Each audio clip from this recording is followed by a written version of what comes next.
Hello. Um, it's me, Kirsch. Hi. Um, if you actually notice around my channel, I kind of did some work around it. Hi, Dragon.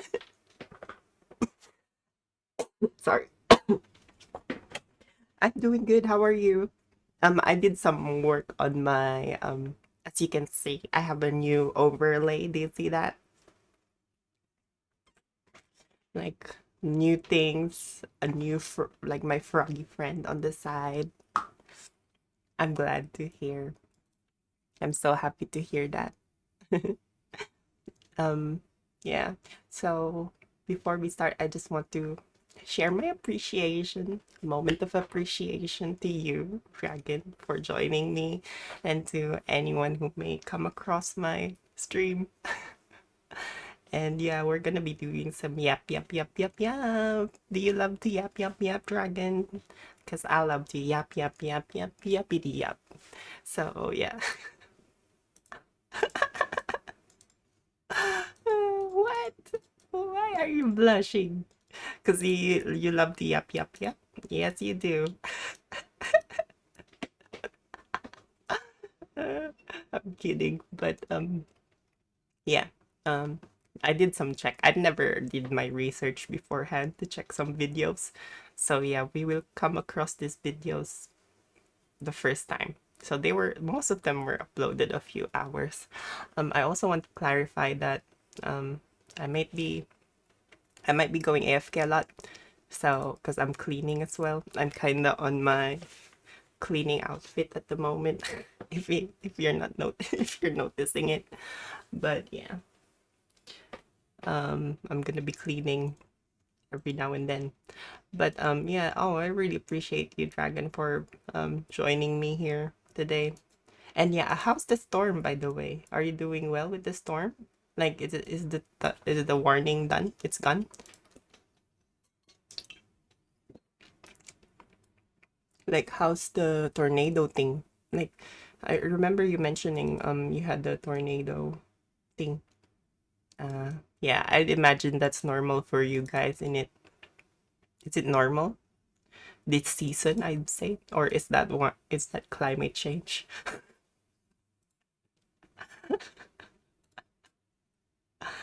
Uh I see. Yeah, it's shocking. That doesn't happen here. Just to clarify, storms happen. Wind like that's that. Oh, hi Sunny Day. How are you, Sunny Day? It's been a while. Oh, thank you. I'm just showing my face at the moment before we go ahead with some. Oh, nice. I wish I could Oh, thank you. I'm doing not too bad. I'm just sorry. I got a burp. Sorry. I'm doing good. I just do you see the layout? I changed everything. I changed my colors and all that stuff. Cause yeah, I kind of went through I don't know, like a change in my head, and I'm like, oh, I want to play with this one. So yeah. Ah, is it? Oh, thank you. I appreciate it. I really appreciate the compliment, if that's a compliment. Anyway, yeah, I'm sorry if I kind of look like I look like I haven't like I'm gonna clean. So I'm gonna be cleaning. So I'm gonna be AFK a lot. Dragon knows that already. So yeah. Um, if you want to share any thoughts, you're welcome to. I just want to clarify that I don't want to make anyone feel like you're, oh, thank you. I don't want anyone to feel like they're being, yeah, yeah. I don't want to make anyone feel uncomfortable here. So if you disagree with anything I'm saying, you're welcome to.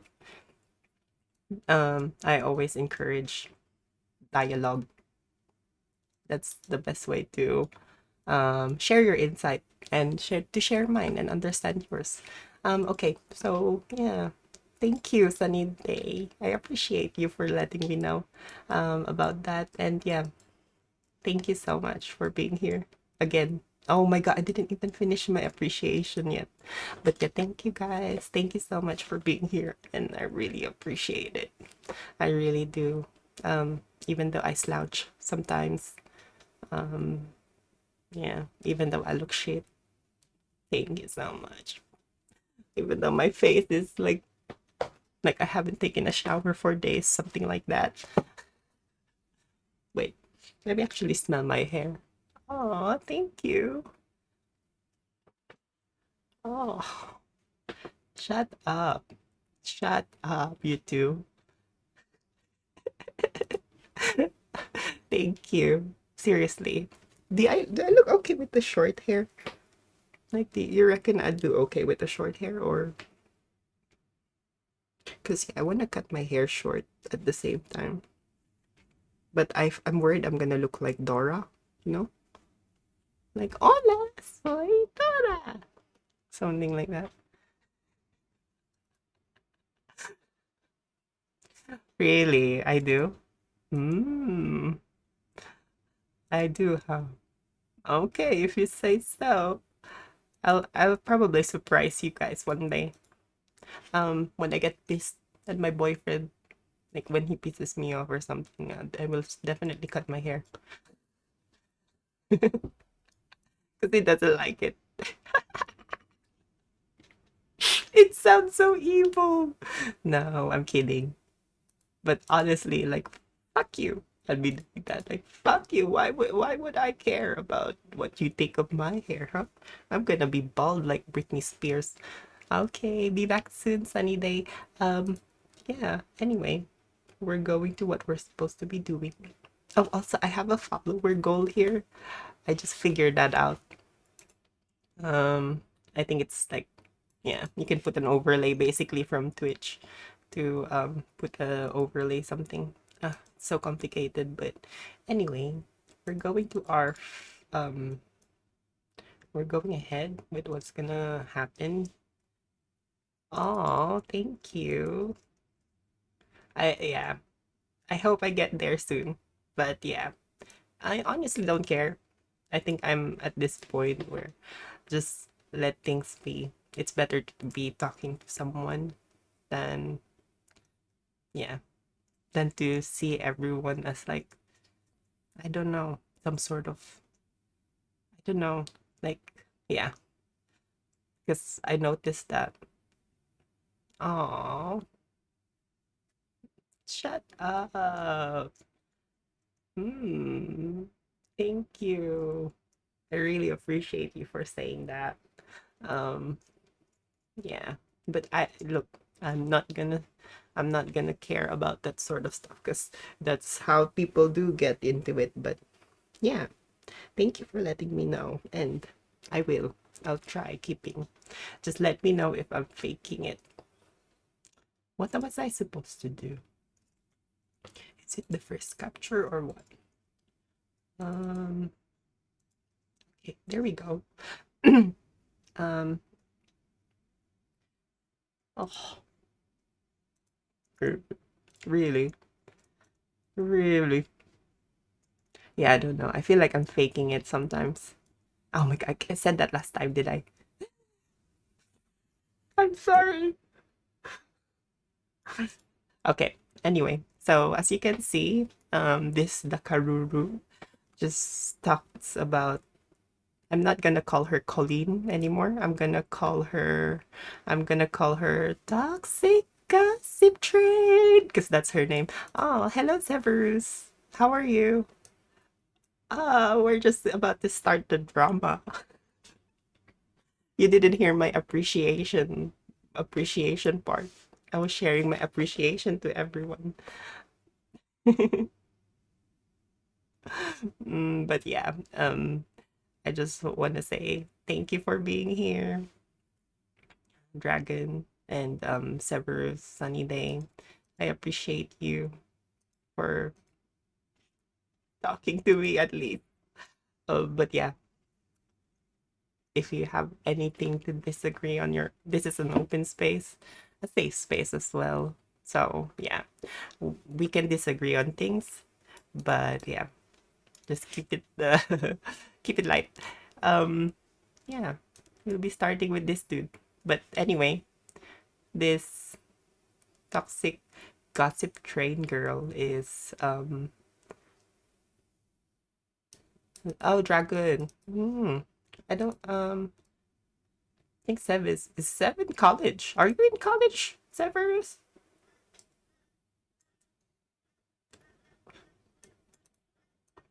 Yeah, I thought that was someone else. Was it?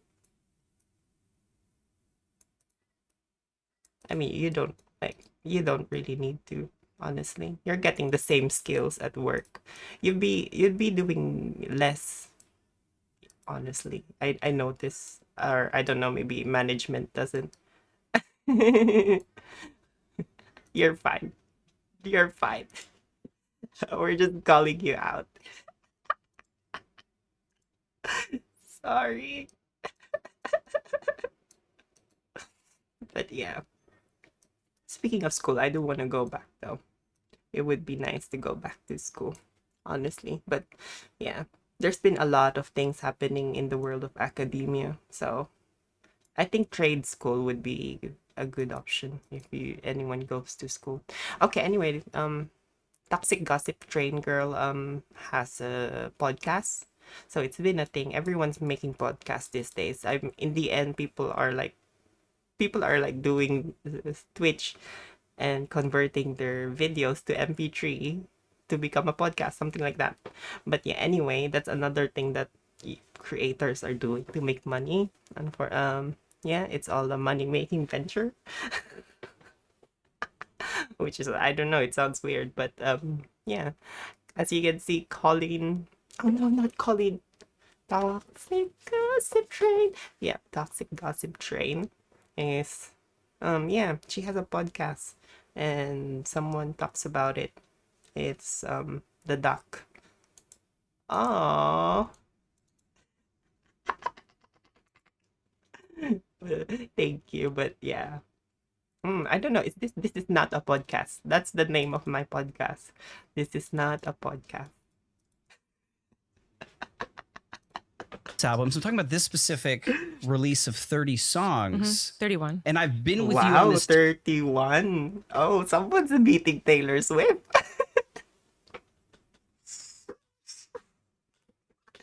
Why the Taylor Swift is shutting up now? Anyway, she has a new album, The Tortured Poets Department. I haven't listened to it yet because I don't know. I'm not in the mood for that sort of songs at the moment, but I will. I will. My heart Taylor will. Swift journey over the past year and a half where you've really got into, I mean, I've been around you. You've been near me. Been Yeah. married. I've been Yeah. near you, relatively, you know. Well, guys, it's time to board. That's right, boys and girls. It is once again time for us to go on a field trip onto the internet. Choo choo. Its favorite mode of transportation. It's the toxic gossip train, baby. Now, as many of you probably already know, for the last year or so, the Ah, I can. Oh my god, that song. That song is in my head now. Like toxic gossip train. internet has not been the biggest fan of Colleen Ballinger. If you don't know who Colleen Ballinger is, that's the real name of Miranda Sings. If you don't know who Miranda Sings is, well, then I'm kind of confused as to how you ended up on this video. But don't worry, we'll get through this together. If you happen to have absolutely no idea who or what I'm talking about, I'll give you a very quick crash course. Colleen Ballinger is an internet personality who got pretty famous, like Jimmy Fallon interview. She got famous for doing those big mouthed stuff, like with the big mouth and like she does that thing with her mouth. It's pretty cool, like watching her like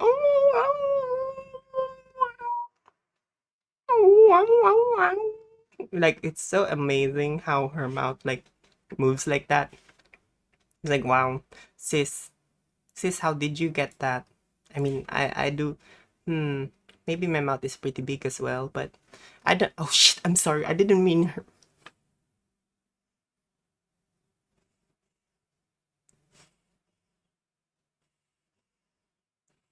Oh my God. I don't mean her mouth is big. That's not what I'm saying. I'm sorry. I kind of realized that I kind of sounded like, but yeah, it's so amazing.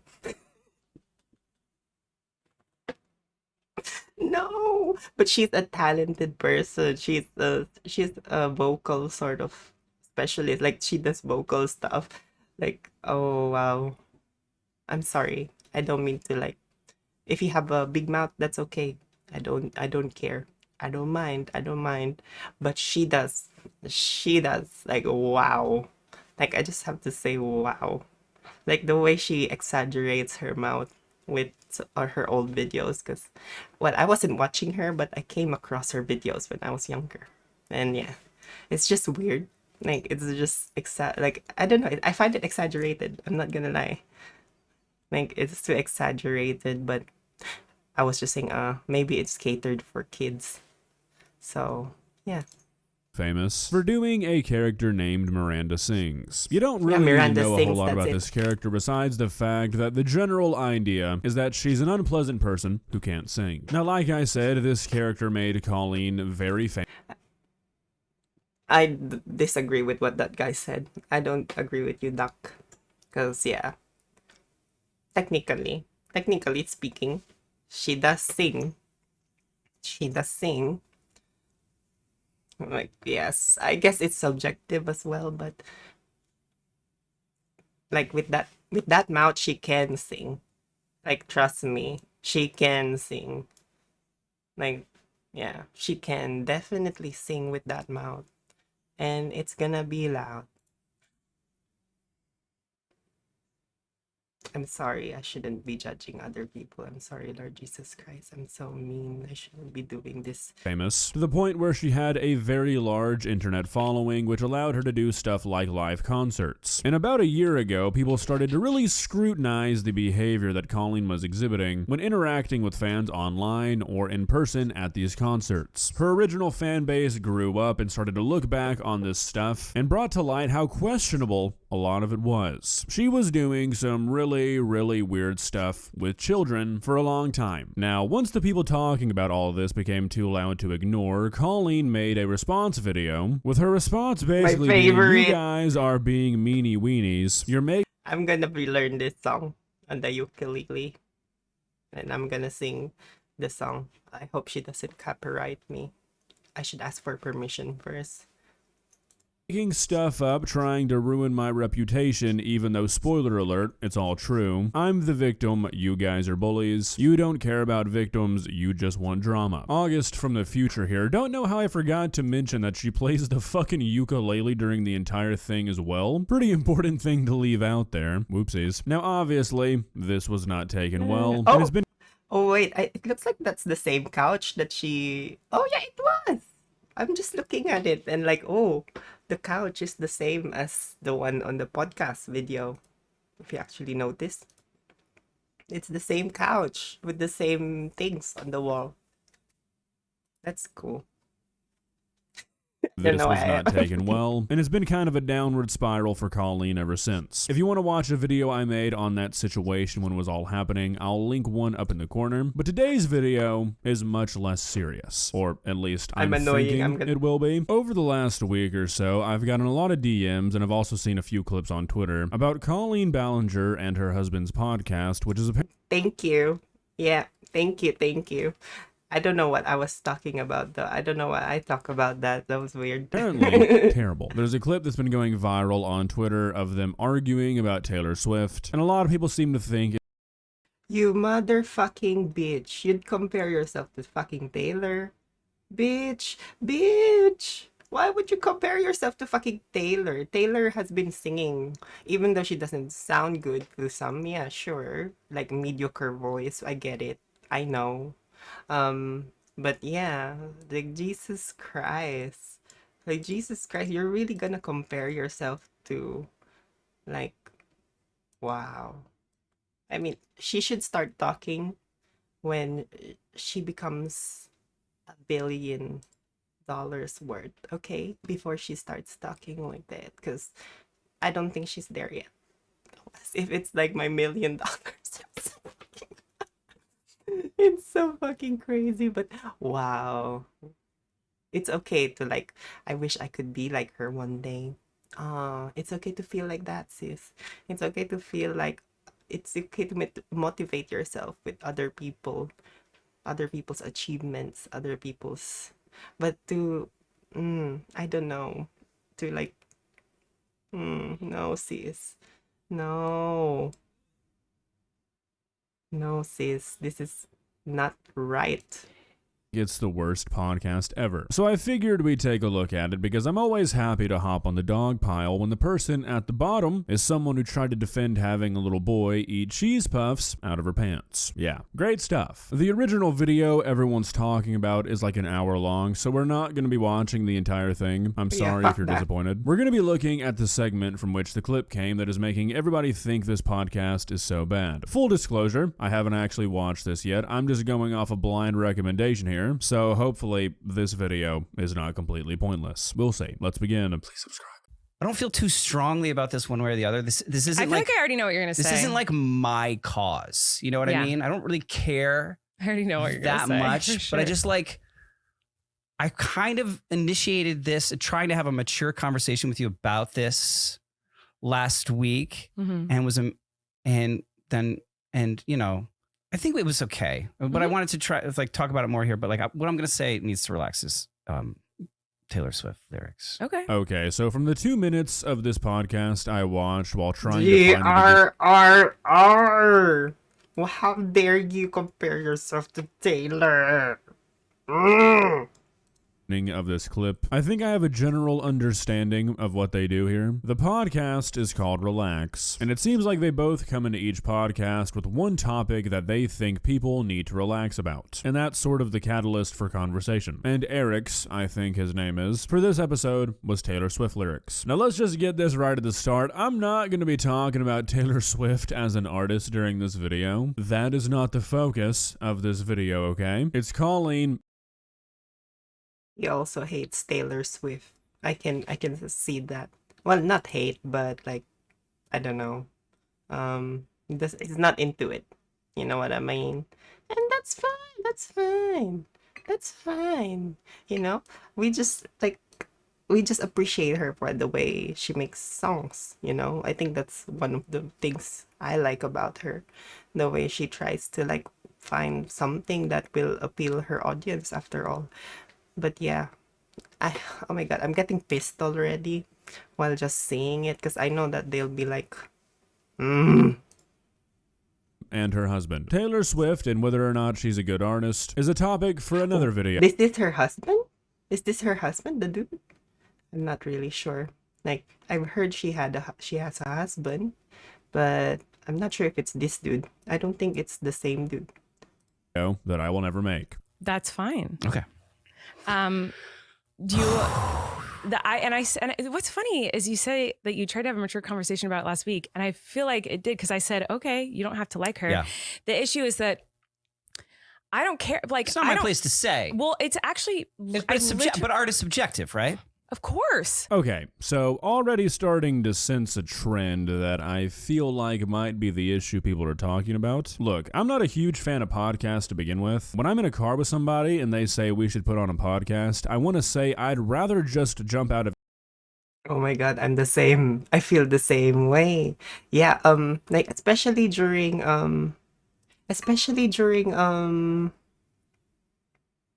road trips. Like, I mean, just imagine if you're going somewhere like far away. You'd want to listen to something everyone can sing along with, you know? Like something to keep the mood stagnant. Like it doesn't dwindle. We don't fall asleep. That happens after after on the way home, you know? But yeah, like just listening to podcasts. I don't know. It doesn't feel right. Like, yeah, like it's just gonna bore me. It's just gonna end up boring me. And my boyfriend does that. My boyfriend does that, and I have to, like, whenever we have to travel, he puts the podcast on, and I kind of understand. He's the one driving. Drivers own the stereo, after all. You have the right to that. So yeah, just put the headphones on. That's really the only way. Put the headphones on the other ear or something. But yeah, anyway, sorry. I don't know why he talked about podcasts, but yeah, I agree with what he said. Of your moving vehicle right now. You don't have to slow down or anything, just let me go. So maybe I'm biased, but this seems like a particularly bad one because the vibe I'm getting here is that they basically just come out here to argue with each other and talk about stuff that goes on in their lives rather than stuff that people actually want to hear about. Because if you want to sit for an hour and listen to a couple bicker about the issues that come up in their relationship, you should seek help. You're right. Just because I think her music and her lyrics is brilliant and incredible and has like saved my life in so many ways and changed my life Oh in so my many ways. god, she's a stan like Molly. She's stan. She's standing Taylor. She's a Swiftie. Let's see. She might say something else though. And I've found an incredible community of awesome people that we can all connect over this and obsess over it together. Like, that doesn't mean that I think everyone should. And I don't try to convert anyone to do that. And I also know that that does not mean that everyone's going to like it. And so there's a lot of people who don't like it. What I find interesting is that when people don't like it, that's who needs to relax. Like they go banana. There's no Swifties who are like, everyone has to think Taylor Swift is the best person in the world. We're all just like, okay, you don't have to like it. Why? She's wrong. There are people like that. There are people who rely on Taylor Swift as some sort of Bible for truth or something. And yeah, I think I get it because their experiences matches her, what she's gone through.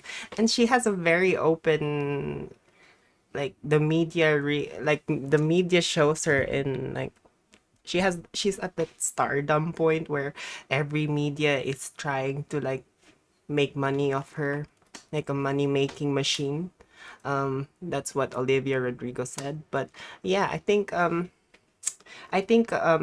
she was calling out the wrong people at the same time because it's the media doing this. It's not her. Like we can choose not to consume her shit.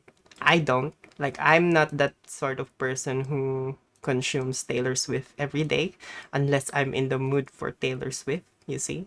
Like yeah, I don't think um I don't know. It's okay to disagree on things and be vocal. Like I think she's being biased in terms of the way she's saying it as a fan. I honestly think she uses Taylor Swift as a Bible. She's probably like, oh, I wanna be like her, I wanna be like her, I wanna be like her, something like that. But I'm just assuming. Sorry, don't don't take anything don't take anything of what I said. Like don't take it all serious, okay? I'm just blabbering and adding to the yappity yap. Why are you listening to it? And why are you talking about it I'm so not much? listening. Okay, so this is silly. First of all, an opinion where you think something is bad is just as valid as one where you think something's good. If I want to say that I hate hot dogs, which I do, I'm allowed to talk about hating hot dogs just as much as some Hot dog, hot diggity dog. Why do you hate hot dogs? Why does he hate hot dogs? Hot dogs are good. Good hot dog. Hot dog good. Good hot dog. Somebody's allowed to talk about loving them. Second, have we met the same Taylor Swift fans, Colleen? Obviously, some of them are probably normal. If you go on Twitter and you say, I don't think Taylor Swift makes very good music, people are not going to reply saying, then why are you listening to it? You don't have to. That's a fine opinion. They're going to try and kill you. I was at a wedding when her most recent album came out, and 3 or 4 of the people that I was hanging out with stopped in the middle of all the festivities to listen to the entire 31-song album. Taylor Swift fans are a different breed. Let's not kid ourselves. I'm not gonna lie. I honestly, I'm not gonna lie, I enjoyed Midnights. I really enjoyed Midnights. Especially when she introduced the second part of it with the extra ones. But yeah, I think that wasn't meant for I think that wasn't meant for the general audience. I think that's what Taylor is doing. She's making money off her fans, the people who actually really, really love her for who she is and who can actually have that money for it. But yeah, at the same time, the world of music is changing. It's not all about the sales in CDs and records. It's about it's about the streaming, how many people listen on the stream, Spotify, Apple Music. That's the way they usually work. So obviously, it's not as profitable as before because people are listening to music. I am listening to music. I'm no longer relying on CDs. Although I did have a cousin who used to rely on that. Oh my god, I miss her. She's in heaven. But um yeah. Unfortunately, it's no longer feasible. That's what they call them. So yeah, she has to compromise for something. Like, because after all, she does make music on her own. People can dispute that, but yeah, I think the extra bits are meant for the fans, the people who actually enjoy listening to her. And yeah, unfortunately, she became this big of a pop singer. She's big at this at the moment that yeah, she's just like any other business person in the end. If you look at it, she's just like any other business person, but she's making money off her creativity, and that's what I appreciate about her. She's trying to make money off this industry that people used to see differently. Like whenever they see indie singers and all that stuff, like he's probably doing another job, all this shit, like the world of creative people. Like she's trying to become, like, I don't know, she's trying to become at the same, like, I used to have a teacher. He's a Swifty, he's a big Swifty, but he's made like a lot of studies about Taylor, like at the NUS, I think, National University of Singapore, and all that stuff. Basically, he made a whole thesis about the way she writes songs. So, yeah, I think that's amazing. And Beyonce as well. Beyonce is another one. I love Beyonce. I love that they're friends. I love the way they're showing their support to each other, even though they're technically competition, but they know that their audiences can are into the different things. But at the same time, there's that number of people who enjoys listening to both of them. And yeah, they're just trying to make money off this industry. And I just want to clarify that yeah, once upon a time they've been taken advantage of. That's unfortunate. It happened with Destiny's Child. It happened with Taylor Swift. Um, so yeah, I think um, I think it's amazing to see these people getting there, um, becoming billionaires, becoming giants in the world of startups. Because yeah, let's not lie. Art is um, art is beautiful. The world of art makes everything like much more better than how it is at the moment. Sorry, okay, I'll go on.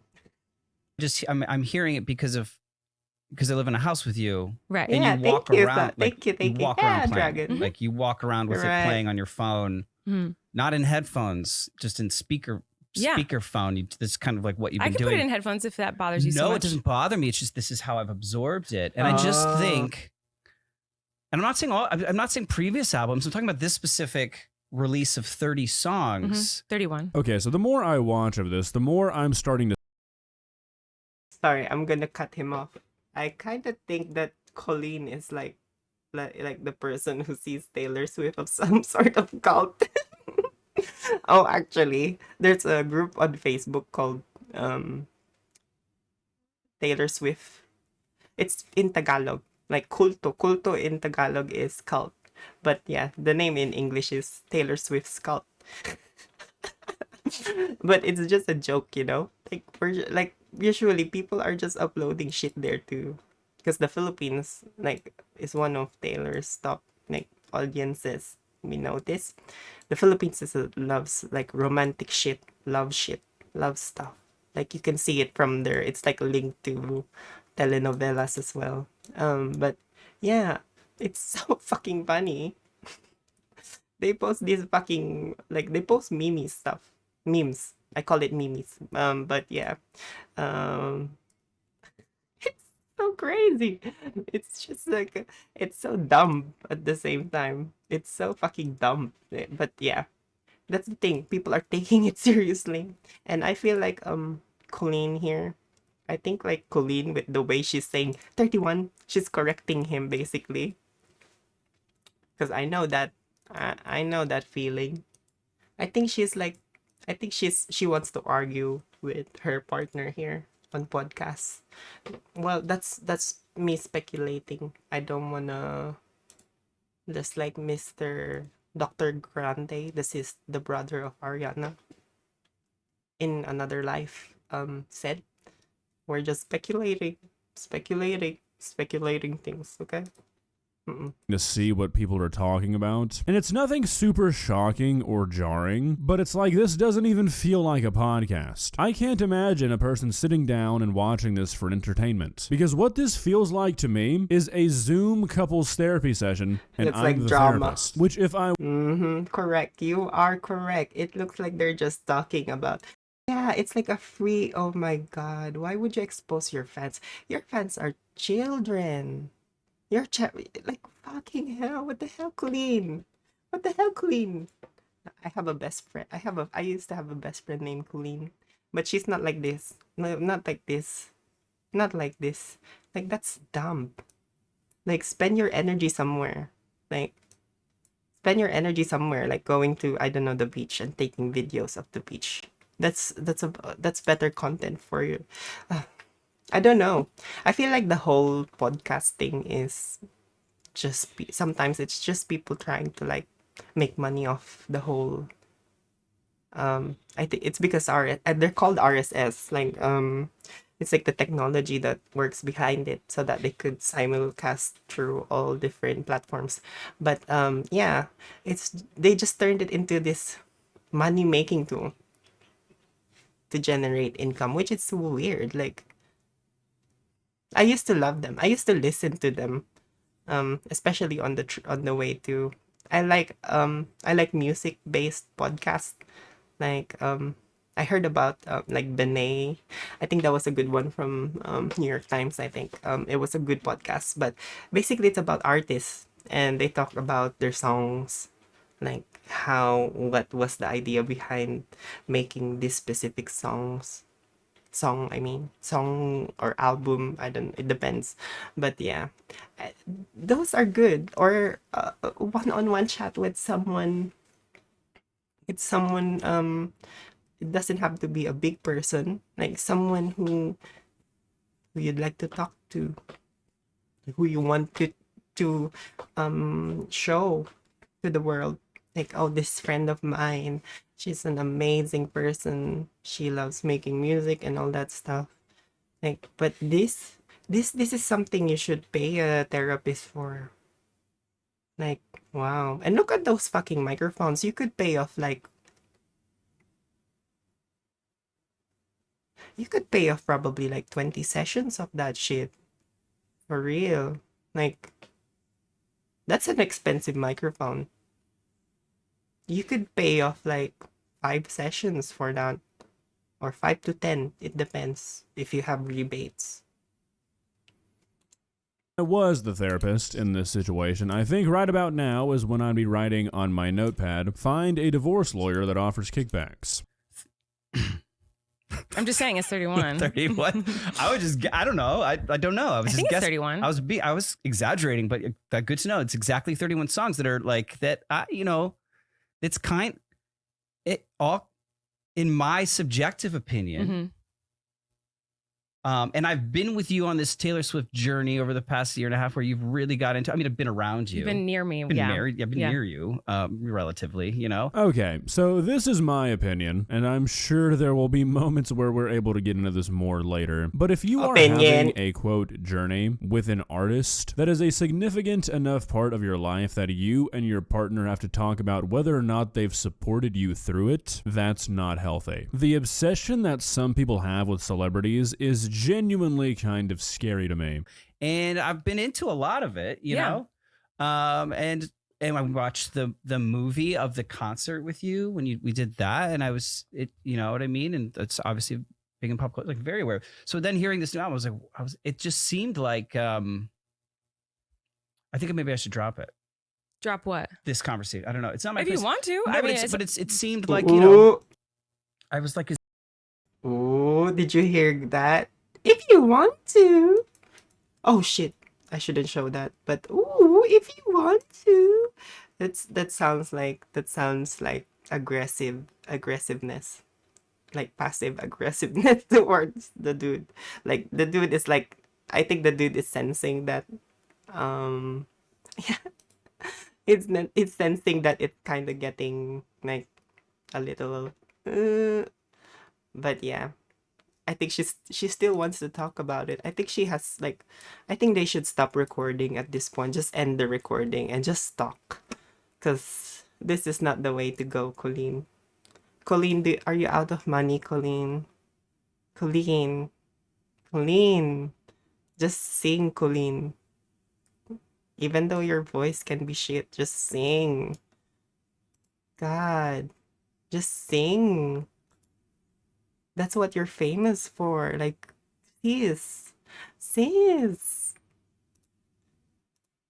Is this a prank? Eric, I can understand where you're coming from. Like I said, I was at a wedding with people who were listening to these songs when this album came out. Taylor Swift is not an artist I listen to, but I listened to a lot of these songs at that time because I wasn't just gonna like walk away. And a lot of the lyrics that got memed came up, and some of them are pretty bad, some of them are questionable. And you wouldn't believe it, when me and a couple of friends voiced this opinion to the people listening to these songs, they were not having it. We just didn't understand it. So I can't imagine living with somebody who I constantly have to have this conversation with. I see why this is a source of conflict for these two. Yeah, you don't have to like it. No one's telling you have to like it.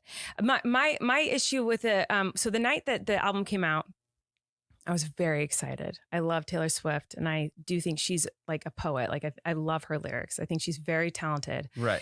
And so I was very excited to listen to it. And I was getting ready to listen to it, and you said, can I listen to it with you? Eric, buddy, why would you do that? Here's a quick tip for you guys. If you have a partner or a friend or anybody that you have any kind of relationship with, it's great to try and share their interests. It really makes a person feel good. But if you know that you don't like one of their interests and you don't see that changing anytime soon, just let them do it. Don't try and get involved. Nothing's worse than trying to share something with somebody after they asked you to and then being a stick in the mud about it. If a person is important to you and you know something is important to them but you don't care about it, or especially if you don't like it, either fake it or don't try and share it with them. Yeah. And I said, yes, but you need to know this is like very important to me. You can't like poke fun, or like this is like an important thing where it's like, I need to just be excited and this is a happy, fun thing. This is not a like, this sucks kind of a thing. Did I do that? I don't think I did that. No, but no. So you listened to a few songs and then you were like, it's not good. This isn't music, is what you said. I think I said they weren't songs, and I went to bed. Yeah, you said these aren't songs. You said these aren't songs. This isn't music. Okay, so my point exactly. Like I said, haven't watched this all the way through yet, but do you see how what this guy said affected her memory of this album? And while it might just be a silly thing to most people listening to an album, it's important for some people. And now that memory is stained because this guy for some reason said, hey, I want to be included, and then did this. Just sit it out if you know you're not going to enjoy it. Sorry. And no, it's okay. And that's what I'm fine with someone going like, I don't like this. It's not my thing. Yeah. My issue is when people state like, Oh, I don't think it's for me. Yeah, that's fine. I think that's totally fair. I don't like when people go, "This isn't good," or "This is not music," or she sucks." I'm like, well, that you can say I don't like this, but to say it as a blanket statement, I think that's what I was like. No, I think I have like a more specific. Or you cannot be a pedantic weenie and let people express their opinions how they want. Art is subjective. If saying Taylor Swift is bad is wrong, then so is saying Taylor Swift is good. You're literally doing the exact same thing that you say other people are doing, making quote statements saying that if a person says Taylor Swift is bad, that's not true. Please prove that to me. There's no truth in art. Two people can look at an art piece, one person says it's bad, one person says it's good. Neither person is more right than the other. You're just being a hypocrite. It'd be interesting to hear her work with like different, like maybe a different producer, She has worked with a lot of different producers. Sure. I mean, what's interesting is I've heard a few people say stuff like that, and like, if the guy is being critical, I'd say critical, like critically thinking about what he's saying production wise, the whole thing. If you guys don't know, Taylor Swift has been working with the same producer the whole time, and I get it. He's an indie dude. His name is Jack Antonoff. I've been enjoying some of his songs as well. Lord's Melodrama is definitely one of the best ones that I've heard so far. Oh, I love Melodrama by Lord. Oh, it's like if you listen to it from the beginning to the bottom. I mean, I don't know. It's probably not your thing, but if you actually listen to it, it's like that evolution of feelings. I think maybe I'm just a romanticist. Maybe I just love romance. Because I've never actually got into a relationship until I was later in life, like 18. Relationship was a big no-no, and it's probably because people didn't want me, or it was because I shunned people off, basically. I shunned men off, I realize, which is terrible, but I understand why now. And I'm trying to get off that idea. And so I've been, all my life I've been enjoying this sort of songs, romantic related songs. And that's probably why I enjoy Taylor Swift. But melodrama is about it's about a relationship about to end. A relationship that is about to disappear, and you're about to move on. Something like that. That's how I get it. But I love it. I love it. That's it. I don't know. I don't know why I love it, but I love it. Anyway, I get what she's saying about Taylor Swift. And yeah, I'm not gonna lie. I love story right. The way Taylor Swift makes characters, a story, and the music videos, I find, are what's effective to viewers these days, to audiences. The way you characterize worlds, create ideals. Unfortunately, some people are trying that. Oh, thank you, Dragon. I will definitely do that. I appreciate you for saying that. And you know what? I have been. When I moved to Australia, I was on a layover in Singapore, and yeah, it was a pretty long layover. So yeah, I was just going through these anxiousness, but at the same time you're excited, right? You can't wait to see the world, and you want to go there. You want to just do what you want, basically. And yeah, at the same time there was also that question at the back of your head. And yeah, that came to me a lot of times while I was here. So yeah, I'm just saying I probably feel, yeah, I feel those things. I feel those things, and I always choose to just do it. Just do it, you know. There were times where I can't, but I still do. So yeah, we're all feeling these things, and yeah, it's okay. Sometimes it's okay to not do things if it's making your mind start to dwindle. Okay, Severus. Good night. Sleep tight. But yeah. Um always face the fears. I find. Okay, sorry. I don't know why we went that way. Sleep well.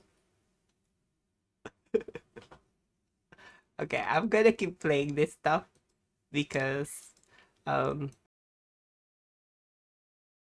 Every album has been wildly different. Aside from Folklore and Evermore are pretty similar. But other than that, like all her albums are so wildly different styles. Yeah.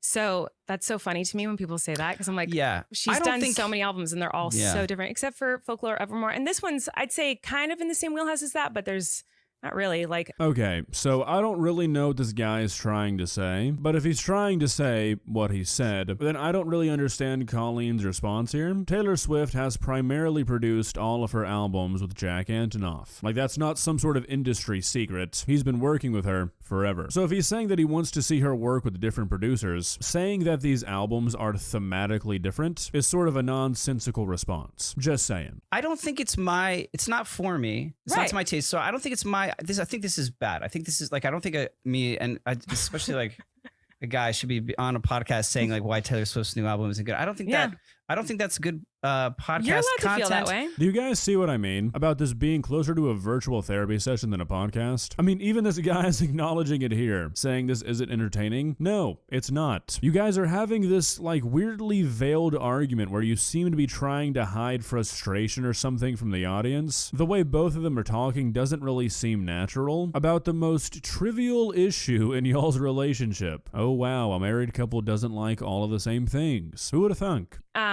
I can either just listen to it in headphones on my own time, which I can totally do, and I'm happy to do, or you can try to find interest in something that means a lot to me and go like, why? What is it about it that you like? I don't understand. Okay. And then I could tell you.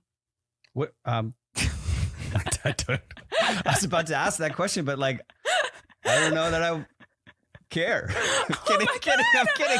Colleen, this might be a hard pill to swallow, but he's not kidding. Look, this is an important aspect of relationships. If you can never push yourself out of your comfort zone and try and find interest in something that's really important to your partner, that relationship probably won't end well. However, it's probably equally as unhealthy to try and force it. If your partner's interested in something, go in with an open mind and actually try and enjoy it. But if you don't, you don't. And that's okay. You don't have to like everything that your significant other does. One thing that's actually been proven to help relationships last a long time is each person having something that's a big part of their life that they do on their own. Should the other person make conversation about it and show interest in it? Yes. But they don't have to consume themselves in it like the other. It's good to have your own things. I don't know. The Just an Lions, the Detroit Lions just unveiled new uniforms last week. What if you're like, I don't like these new uniforms? And I was like, well, I like them and it's my team. So I don't think you would do that. I think you would just go like, okay. The draft is happening right now. They drafted a player and you're like, I don't think they should have drafted that.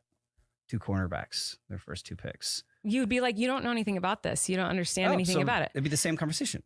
Right. And that's kind of what has happened here is you said that and I go, okay, it doesn't offend me because I know you don't understand the lyrics and you don't understand the meaning behind it and why it's brilliant. Colleen, do you realize you just called your husband stupid in front of your entire audience? There is a difference between not understanding the fundamentals of a relatively complicated sport and not being able to understand a song. Feel free to attack me in the comments section, Swifties, but I refuse to believe that there is a single song released by Taylor Swift that a grown adult could not sit down, read the lyrics to, and understand. Now, unfortunately for us, that is all of the Taylor Swift talk in this video, and if I don't cut it off at some point, I'm just gonna sit here and talk forever. Overall, this was not an enjoyable thing to watch, but I am going to give them the benefit of the doubt and say that all of their podcasts surely are not like this. It seems like Eric really struck a chord and they were both kind of aggravated about it, and it led to this weird therapy session-esque video where they were both trying to say what they were thinking without getting angry on camera. At least that's what it looked like to me. Because surely they have not released 137 episodes of this podcast and have managed to maintain an audience when all they do is bicker about the stuff that goes on in their relationship. I have a little bit more faith in the general audience of the internet than that. Well, guys, what do you think? Does Spotify need to sign them a $250 million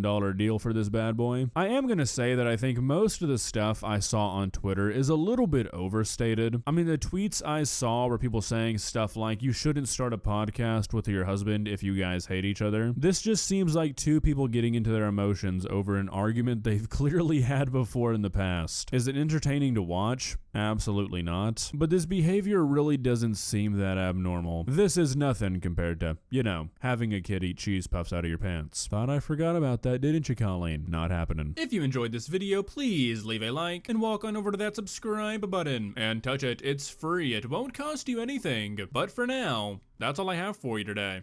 Bye.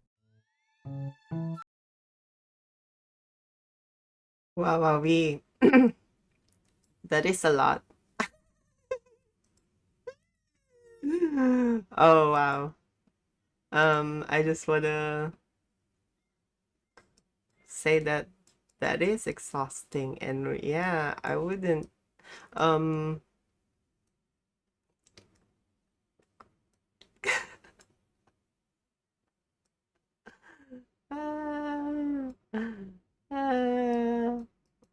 I watched that shit for 18 minutes.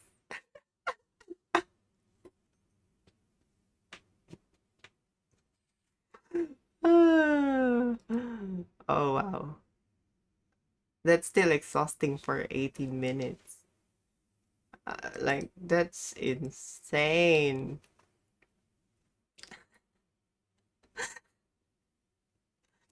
Okay, now I've heard of this water drama. Oh my god, it's also 17 minutes. They're getting Water, really famously long. the seed of life, but also the seed of arguments. Gloop, gloop, gloop.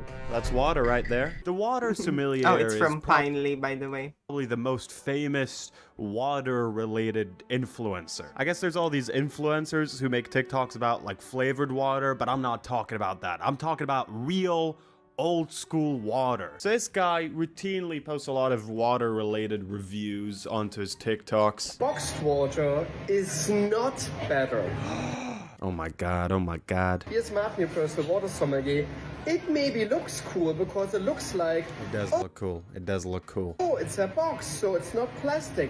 But trust me, these are different linings in there, and these linings cannot be separated by recycling facilities. So, yes. That's what he's all about. Hardcore water journalism. He doesn't shy away from a negative review. Absolutely not. Here's Martin, your personal water sommelier. And today we're doing the top 5 worst waters you can buy at Erewhon. He's talking about the best waters, he's talking about the worst waters. That's what he's all about, guys. Recently, Martin did a video comparing and reviewing 2 canned water brands. One of them is called Liquid Death, the other one's called Not Beer. There's like a trend, I don't know if started, but at least popularized, that the first brand I've seen was Liquid Death, where they intentionally make water cans that look like beer cans. Don't be scared, it's just water. Okay, I won't be. The point of these brands, and specifically the way that they're marketed, but so you can drink water at like a party or a bar, and then people don't think that you're like, I don't know, some dweeb or something. Hold on, everybody, let's not bully this guy. He's not drinking water, he's drinking liquid death. Don't f with him. There's a new sparkling water in a can out there who wants to compete with liquid death. So this is a TikTok that started it all. This review talking about the battle between liquid death and not beer. Comparison.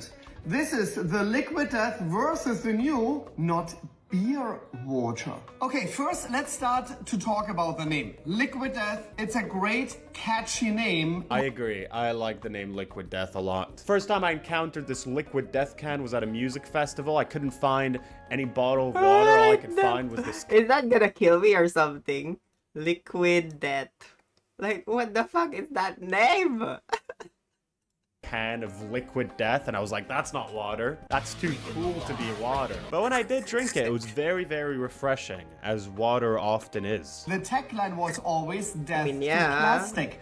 So I that bet is the water reason is it's called better. liquid death versus not beer. You guys really had a lot of meetings to come up with this incredible Wow, he's going in already. I kind of like the name Not Beer. It's a bit cheeky, although I guess it is a bit lazy. stand by himself. Liquid death. That is... Oof. Not Beer. Just fell straight up, straight on the goddamn ground. That is, did something happen to the can, or is that just bad design? So it feels like the new Cybertruck. Maybe some quality control would be perfect first, but Damn. If we tally all the criticism so far, dumb name. According to him, I'm okay with the name. And can falls too much. That's an actual issue. Surely we've figured out cans by now, right? Humanity. next category, price. Liquid Death costs you 8 cents per ounce Okay, okay. What does Not Beer cost? versus not beer costs you 16 cents per ounce. That means tap water is double the price than the natural water. Damn. This is a scathing review. And now, taste test. Okay, taste test. This is the sommelier, the water sommelier. I never that's heard of what we're it here either. for. Let's see what he has to say about the taste of those two different waters. Let's start with Liquid Death. There's no odor. Okay. Does water usually have odor? Oh, crazy. Versus not beer has an odor. It's kind of Whoa. I didn't even realize that could have odor. I guess when you open a water bottle and then you close it and then you leave that has a bit of an odor, I guess. the taste is actually not that aggressive. It's almost like beer bubbles. They mimic a beer. And I think that is the success as well. You can That is the success of Liquid Death. versus not beer. God, that smell is crazy. And the taste continues. Oh my god. The taste continues, everybody. I do have my preferences for different types of water, but I cannot claim to understand about this field as much as this man, not even close. I do wonder though, if I were to drink the two of them, I'd actually... I prefer natural spring water. So yeah, tap water works too. But yeah, tap water here has that sort of smell. My boyfriend uses a filter sort of thing. And I wouldn't probably mind that in the future if we do move out. But yeah. Like, what the hell? Why don't you just drink water? Or filtered water at least? Like, I don't get it. have that much of a preference.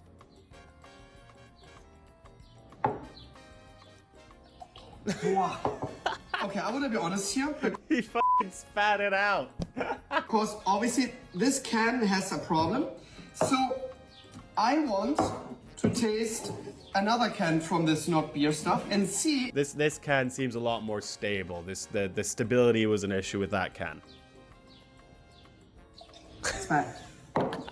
I'm not making fun of this guy, to be clear. I just love that he's carved out, a place in this very interesting niche. I love how much he cares about water. It's incredible to see. This fruity chemical smell and taste lingers on my palate now like crazy. Wow. incredible. So this review, Oh, you like water with your eyes? I see. you end up doing pretty well. Got 10,000 Yeah, I do like them likes. cold, Liquid especially Death when hit it's all hot. the notes from the start. But yeah, Marketing, apparently that's a design, bad thing. water source. Not Beer's So clearly I'm just trying to, like, cash in. Hopefully reduce people it at the realize this. moment. Not Beer's branding is actually pretty fun. I Yeah, agree. it's not- I don't know kinda if you take need the joke your from Liquid Death, which was the vocal. fact that this is supposed to look like beer, but it's not. And it is 'Cause just kind of, I guess it um, is saying it yeah, very bluntly, but I still vocal-wise. think it works. I mean, people agree with me. I don't mind the branding of Not Beer. That makes sense. Thank you for defending the honor of Liquid Death. So what happened from here on out is actually kind of incredible. A pretty incredible situation to happen in the water sphere. The founder, the actual founder of Not Beer, decided to respond to Martin and his criticisms of his Not Beer. I'm sure this video will be very unbiased, as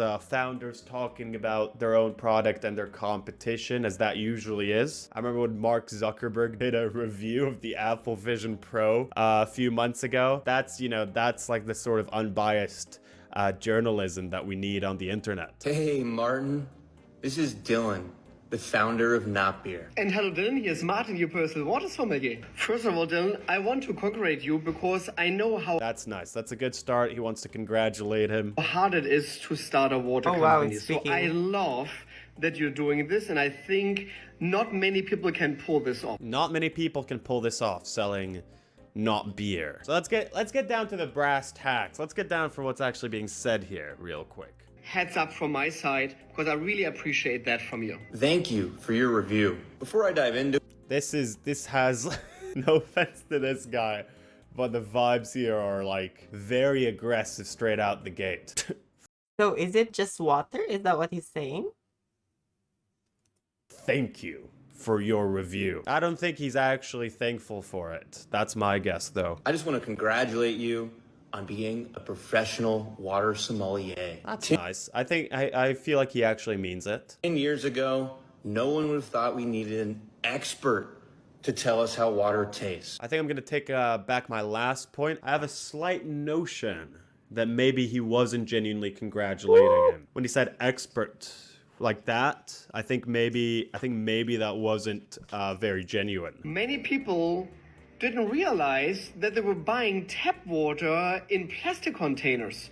And my job as a water sommelier is to bring awareness to water in general. That is actually my job. If you ever watch Martin's videos, they are incredibly informative. You know, every field has its reviewers. Tech reviewers, movie reviewers, vegetable reviewers. And I think that especially when it comes to like an actual product, it's good to have someone who knows their shit. Maybe the fact that you think that your field doesn't need quality control shows how much you really care about your product. So from one hustler to the next, congrats on this. How old is this guy? This guy my He looks age? young. Is he younger? I forgot what he said. I interrupted what is definitely not a villain monologue. I interrupted it. But you've done it. So from one hustler to the next, congrats on this great accomplishment.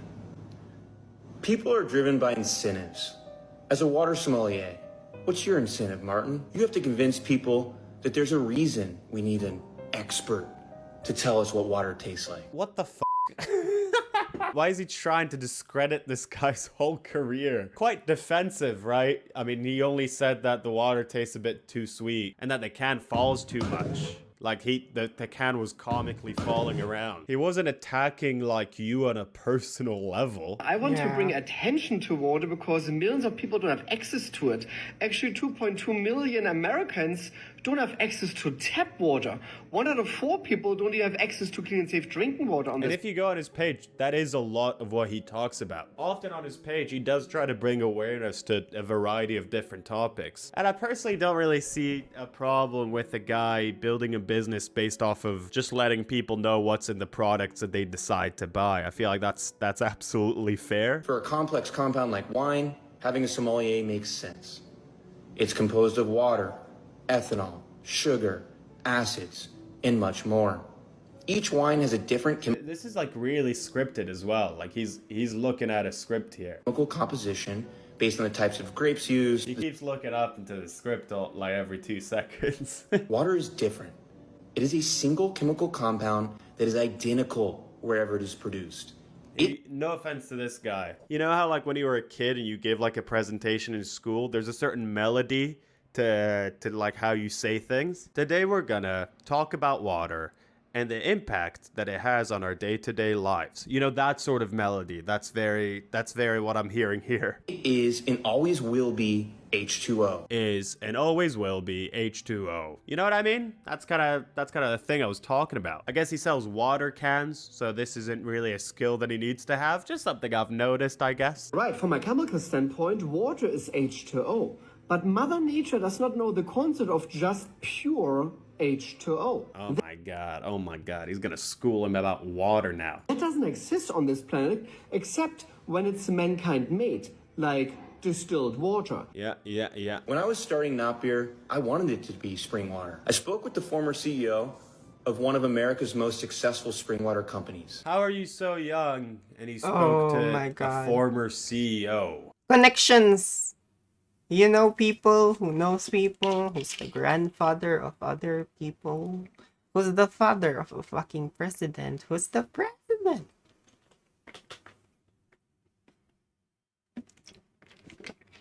What the fuck? Of like a major big cut. How did you do that? And I asked him, is spring water worth it? In one word, he said, no.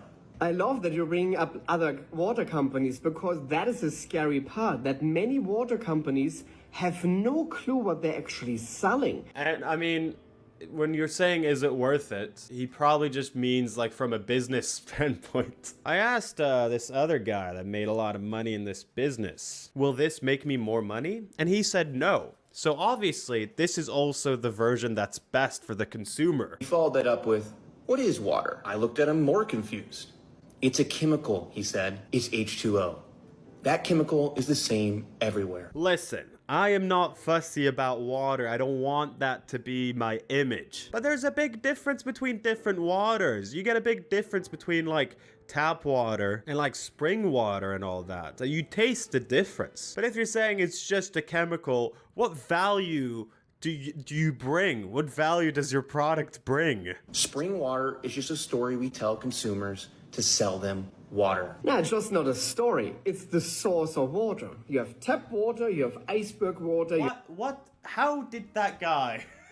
How did that guy think that this was going to be good for his business? I think this is what boggles my mind the most. Doing a whole villain monologue where he's like, this is just some bullshit. All of this, all that we talk about here is just some bullshit that we tell you, the dumb consumers. Did he think that Martin's gonna be the only one watching this? When he posted it on his public f***ing TikTok, he's pretty young. He knows about social media. He knows that that's not how it works. It's the source of water. You have tap water, you have iceberg water, you have glacier water, you have spring water, you have artesian spring water. Yeah. That's all different kinds of water. Yes, water can taste differently. Well, it's the first time I've acknowledged that fact. But that's Yay, scam. Scam. Scam. What's the website to FD whatever? Who regulates the products like service when like I don't know, like there's like isn't there an agency that takes care of that? Do you know, Dragon? driven by the purification systems and the minerals. What? What Not the source. No, it's not driven by the purification systems because in Europe you're not allowed to purify the waters at all. When it's called natural mineral water, you're not allowed to do anything to it except you can extract iron and you can add or extract carbonation. Yes. Listen, I don't know fucking shit about water. All I know is that I love this guy's energy, and I don't get the idea of what the other guy was trying to do. You say that you are a hustler. You say that all you care about is your business. How does this show care for your business? You're even talking about your homepage.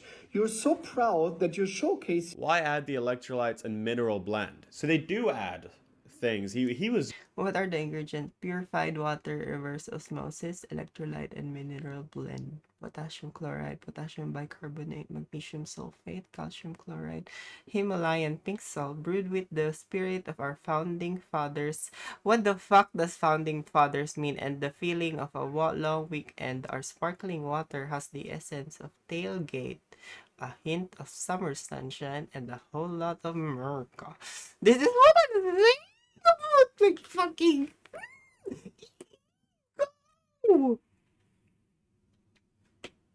Why are you so proud?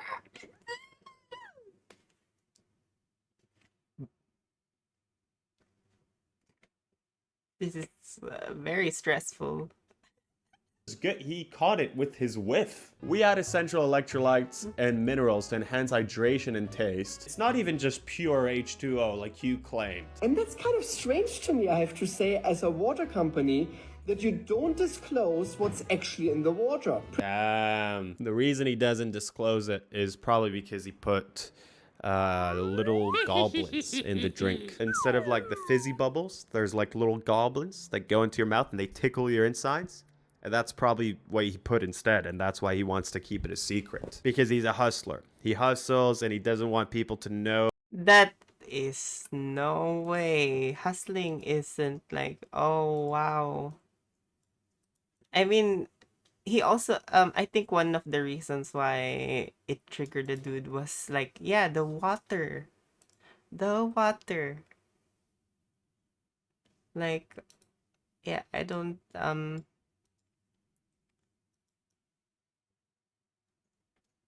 kind of sucks that these countries don't get that much water. But yeah, at the same time, I hope like people keep working on doing that, improving. I heard Mr. Beast working on villages in Africa. That's a fun thing, you know. That would be fun. I'd love to be and there are people turning the African desert. There's a desert, like a ridge between um like the desert in, I don't, which part of Africa is it? It's in a part of Africa, like I think it's on the top or somewhere, but yeah, it's a desert, and basically they're turning it into some sort of greenland in order to fight the effects of climate change, because it's slowly turning more vegetation into desert. So yeah, those are really amazing. Yeah, there's a lot, honestly. Like, probably not as much as the developing countries. There are many, but yeah. Like when we say water, um, that is more than water. It's all about the infrastructure, the people, the capital, the investment, the involvement of the government, the ability of governments to ask for assistance, use as much resources as they can to invest as much as possible local. Because yeah, there are unfortunately there are people who will try to use it as leverage, and I'm not naming what that place is, but there are people who use leverage in the form of help, and that's wrong. I don't agree with that, honestly. Like, it's different if you tell your friend to join you and in exchange you treat her lunch or something. Like, sis, join me to the mall. I'll treat you lunch. What do you say? I mean, no, actually, it's different when it's in school. Like, because I feel like I'm comparing myself again to like myself back when I was in high school, like trying to be all sassy. I think I'm still sassy, but yeah, it's really crazy to take advantage of water like that. And honestly, I think I do it in a way because like I do buy spring water from bottles, and that's kind of wrong. So I might probably like have to start getting rid of that. But yeah, by water, it's not just water alone. It involves the whole industry of purifying these waters. Finding, using as much research and technology to find underground wells, or people who even have the skills to design and make them. So yeah, it's a whole industry that needs to work together, and yeah, I think the best thing that they could help the United States and all that would be the research, their capabilities to further educate about some like they don't have to share anything. They don't have to share anything everything, I mean, about their technology, but yeah, just basic things like water filtration and stuff like that. But yeah, and I know there could be external factors, unfortunately, and yeah, it sucks that you couldn't get out there and actually do something. Yeah, anyway, sorry. Oh, what he's been doing to all those goblins. So you can't let them know about this. Call me crazy, but I think people can decide what water tastes like for themselves. Yeah, but that's the f***ing point of a reviewer.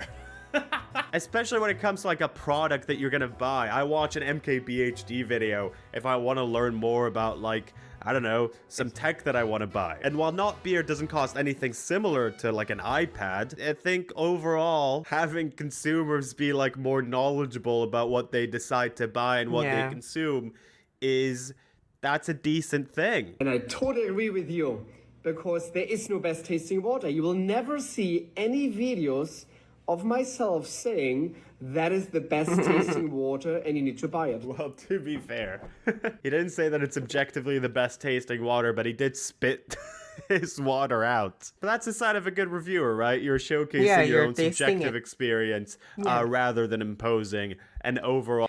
People would rather watch someone provide their feedback to this water without any obviously without any source of placement or advertising involved. But yeah, weird. All objective experience. And Dylan, here's a little advice from this random crazy German guy. Just taste your water. Do a blind tasting, have it there. It was actually an advice, because I thought there was an off taste. I mean, it's probably all the like electrolytes or all the goblins. All the goblins in the drink. He accidentally put all the goblins and he's trying to do a cover up. That's why he's starting a drama with the water guy. This is a nightmare. I don't know. I wasn't really trying to go in on that guy, the like Not Beer guy. But that is some like really angry energy that he came to that video with. He's like trying to discredit this guy's whole career. What, you like just reviewed your thing that you're selling? Either way, I'm not going to be drinking the sparkling water version of Liquid Death or this company. I don't like sparkling water. I'm okay with the non-sparkly version. I'm ready to start war about this in the comments. Sparkling water sucks. That's my take. Subscribe for less sparkling water or more sparkling water if you do like it. Oh my god. Yeah. Yeah, I don't trust the water company whose CEO says the flavor of water isn't a thing. Because, yeah, it is. It is. Like, okay. Ooh, millennials oh my god, I think she's talking about the fucking IV treatment shit. Oh, let's see about, this Halo girl is angry. I don't know, maybe it's just me, but you probably shouldn't be treating your daughter like a hamster. And why is the liquid not clear? If it's juice, it can't just stay there. What is happening? So, for Gen X, Facebook seems to be their jungle to get into fights with their extended family members on. TikTok is our jungle to air all of our dirty laundry onto for some reason. But for the millennials, Instagram Reels seems to be their jungle to be purely cringe.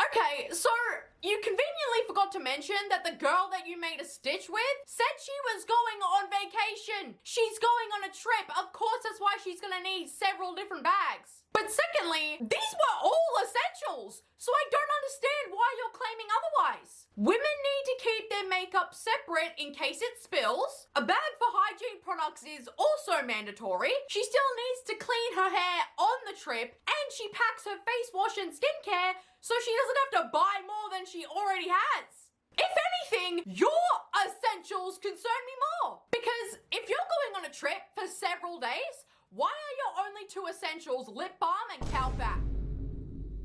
Y'all, it smells a little funky in here. I won't even lie. Ugh. My husband and I have removed the bottoms of all of our shoes. We decided to start walking barefoot, and one of our followers had a great idea. Since some businesses don't want us being completely barefoot, if we cut off the bottom of our shoes, it'll allow us to be barefoot but blend in with everyone else. This is a huge commitment, but we were willing to make it. These are our favorite shoes. Our shoe collection is worth more than $20,000. But this is a sacrifice we're willing to take because walking barefoot means the world to us. So pack it in. Walking barefoot does not mean the world to you. And how do I know this? Because if walking barefoot really meant the world to you, then explain to me why you're both still wearing socks. Clearly there's no commitment here, is there? But also, it doesn't mean the world to you because people who actually walk barefoot don't care about trying to flex their $20,000 shoe collection, do they? You just want to be nasty but still pretend you're classy.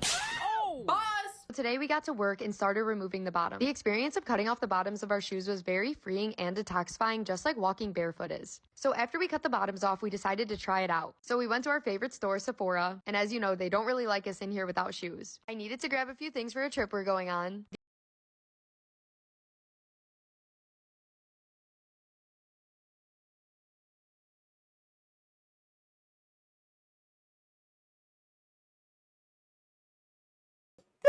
Fuck! That's so disgusting! Ew! Ew! And that's so crazy! Why would you... I just don't understand! Like, this is so insane!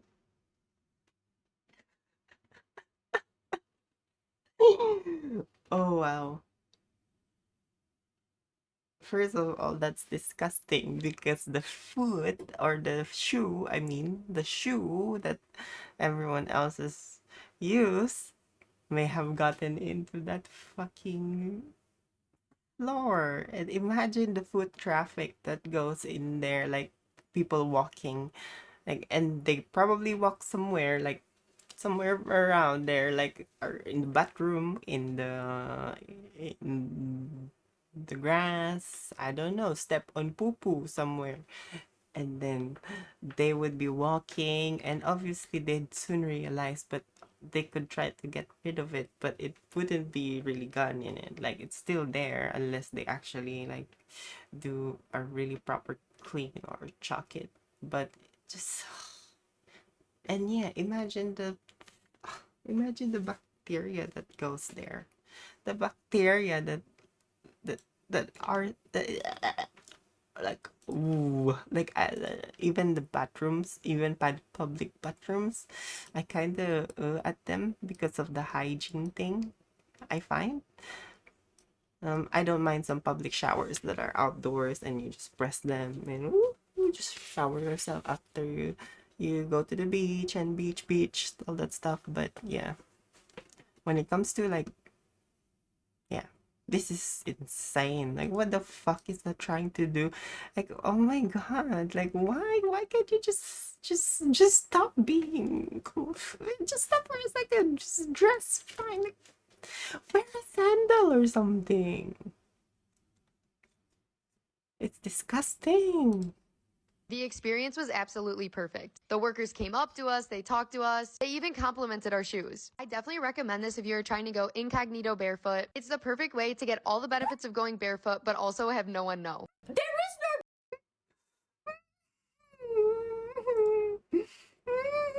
Ew. Ew.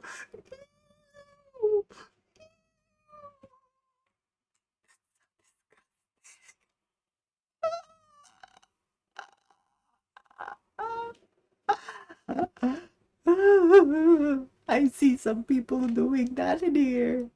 I've seen my boyfriend do it once, and he went to Macca's. Like, out of the places, he went to fucking Macca's to get, like, barefoot, and I'm just like, what the fuck? What the fuck? But at the same time, I'm actually wearing socks myself.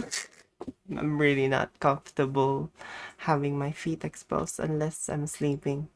Honestly, that's the only time, or when I'm at the beach or in the pool. But honestly, even like at public showers, like I mentioned, like tiles specifically.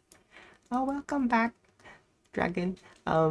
Yeah, even those times, actually, ew, benefit to walking on regular public flooring. Sure, it genuinely does help. If you walk on grass or sand, you know, nature's terrain. And what I find to be hilarious, yeah, sand, probably grass too, if it's clean. Yeah, it's all about like how it looks first. I think I like a hygiene wise, the way it looks. I always look into that, if it's clean, and the people stepping into them, obviously. Like, are they wearing shoes? What are they wearing? And what have they walked on? Obviously, they wouldn't be looking at every shoe in the department store, right? Or in the shops. They wouldn't be investigating every shoe. That would be like insane. That wouldn't make them money. But yeah. But I don't know, because I see Australians doing that. But thankfully, it's only on the beach cities or towns where there's like the ocean is next to them. But yeah, serious. I see some of them at the cities like Brisbane. Ooh, just I feel weird. I don't feel comfortable seeing those sort of shit. Honestly, it's like a not a culture shock, but yeah, I'm just like, but what about the thing? What about? At the same time, though, Australia has a really good biosecurity, border control sort of thing. They have a pretty good, they have it, they check like things. They actually check packages and all that. They have to go through or a process basically to make sure that everything is everything that comes to Australia doesn't have any biohazards that could affect Australia's current biodiversity or biology, like the whole climate of Australia and its animals and everything. So yeah, like it even on flights and all that. I think some countries do that as well. That's in yeah. It's really nice to see those sort of things because I think there are some pests that came from ships from back then, and they got into cities, ports, and infected nations. Like they basically dominated other species of wildlife. Some are instinct. Some are extinct, are going extinct, like, and some are native to the ecology. Yeah, sorry. Is how they tried to show quote unquote a real footage of themselves walking around without their shoes in the winter, but she accidentally recorded the slightest bit of her Ugg boot in the snow because she knows it's too damn cold for that nonsense. Now, in this next video, I genuinely had to double check if this was satire or not, and it's not. So I think that says everything about what I'm making you watch. Am I the only one whose narcissistic parent would show up to every single event I was ever involved in? Boo-hoo, your parent was there for you. But did you also feel like sometimes it was a bit excessive, especially if it was a bit more of a repetitive thing where maybe I was doing the same thing on multiple days in a row? Like, you do not have to attend every one. And what makes this lean more towards the negative, in my opinion, in terms of behavior, is that if I ever didn't want them to show up to every single showing of something, that was considered to be disrespectful. It was very much that taking me out of school for lunch, sort of picking me up and dropping me off everywhere I went energy, where on the surface it seems very convenient, very thoughtful even, but it's a pattern of controlling behavior, I think, for narcissistic parents that prevented me from practicing independence and developing relationships outside of my immediate family. Let me get the most obvious point out of the way. Do you know just how many children there are in the world right now who are desperate for their parents to show up for them in their extracurricular activities? Because when you have that support, it makes the child perform a whole lot better. Secondly, in what universe is it such a horrible thing that your parents want to do everything in their power to make sure that you succeed in whatever you want in life? They just care about you! Like, oh no! Your parents pick you up and drop you off anywhere that you need to go! Just to make life easier for you! Oh, the horror of it all! Lastly, your parents didn't prevent you from developing relationships. If anything, I'd say that's on you, because you were spending too much time whining about how your parents were putting effort into your future rather than putting that effort into making friends for yourself. When people say that they're tired of being broke, but they keep spending time doing middle-class things like cleaning their own house, I cannot even put into words how much this video made my blood boil. You're rich! Of course you can afford the luxury of hiring a house cleaner. But for the rest of us who are really struggling in this economy right now, this is not a possibility for us. And for you to say, focus on what moves the needle, housework doesn't, is absolutely insane. What? Just because I'm not getting paid a wage to make sure my environment is livable, I should just ignore it? Housework isn't supposed to move the needle. So either put your money where your mouth is and hire a cleaner for everyone in the world who can't afford one so that we can focus on the grind, or just shut the hell up. Look, I'm not trying to judge, but sometimes I wonder what was going on through some people's head when they left their house, looking like hot garbage. Like, anytime I leave my house, I always make sure my makeup's done and I look appropriate to meet my ex. Because that's the only way I'm gonna leave my house. You won't catch me dead wearing a t-shirt and an old pair of shorts. I'm just saying, am I the only one like that? Yes, you are the one and only person in this world who gets all dolled up to meet with their ex. Do you know how desperate that is? I mean, I'm not trying to be rude or anything, but there's probably a really big reason as to why that person is your ex and is not currently your actual partner.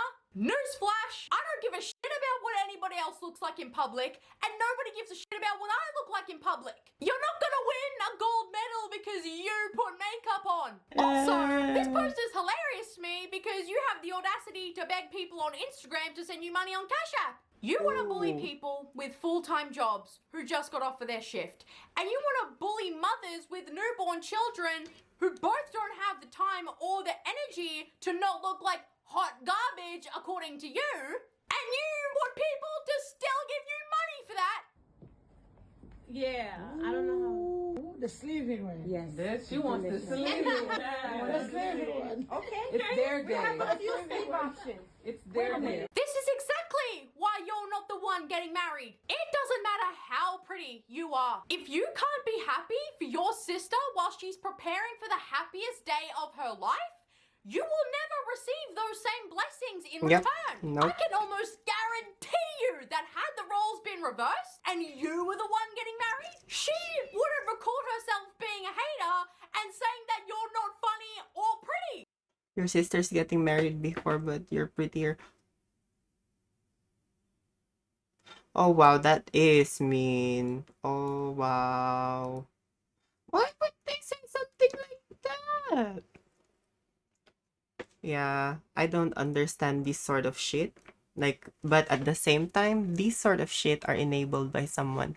They have other people enabling them, creating this delusional world. Delusional. I'm calling them out. Oh shit. I dropped my fucking. See? And also, I gotta clean up in a second. Goodness.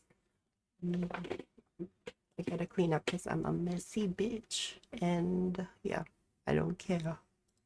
Because if she ever has the misfortune of seeing this video, you've just ruined your relationship with your sister, probably for the rest of your life. Now, Forever. people, this is your one and only warning for the next video. I never give warnings on my videos either, so you know it's bad. I agree. It shouldn't. I hope it shouldn't. But it does in some places. It's so bullshit. It does change perception of people about you. It's crazy. And you just wish that you could hit everyone's eyes out. Like you know, like that movie. What movie is that? Kill Bill, I think. Kill Bill, was it?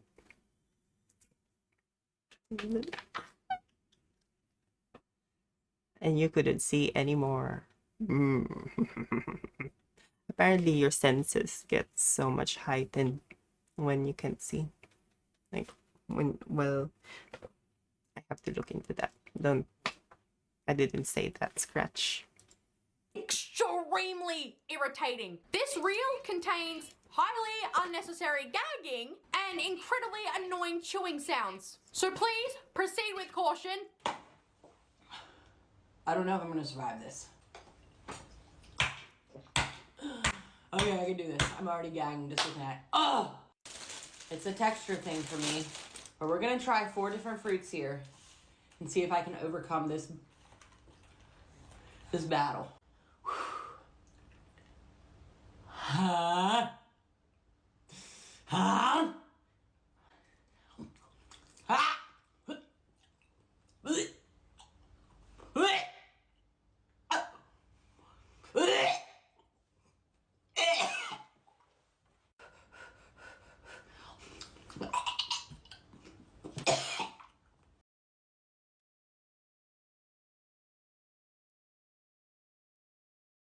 What the hell is that? Like, why does that sound so weird? Like, why is that something I shouldn't be watching in this day and age? Why am I even listening to this shit? Like, why? Why? Like, what the fuck is wrong with people? What the fuck? What don't... What? I can do it.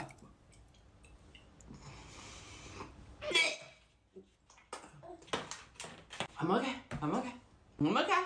Oh my god, and the child is there? Why are you eating?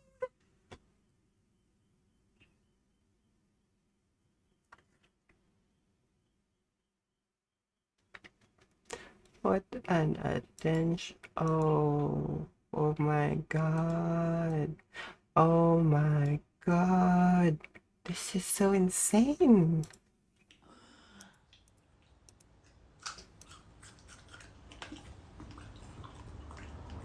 I'm not gagging. I'm not gagging.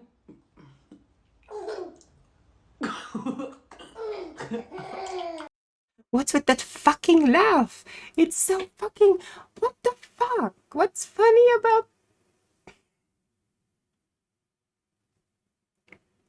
She's like making it comical at this point. Like whenever I do them too on the camera, like I mean, I don't actually mean it. I think if I actually do it, I'm gonna puke. Like for real. But yeah, like sis, what the fuck are you doing? You're so disgusting.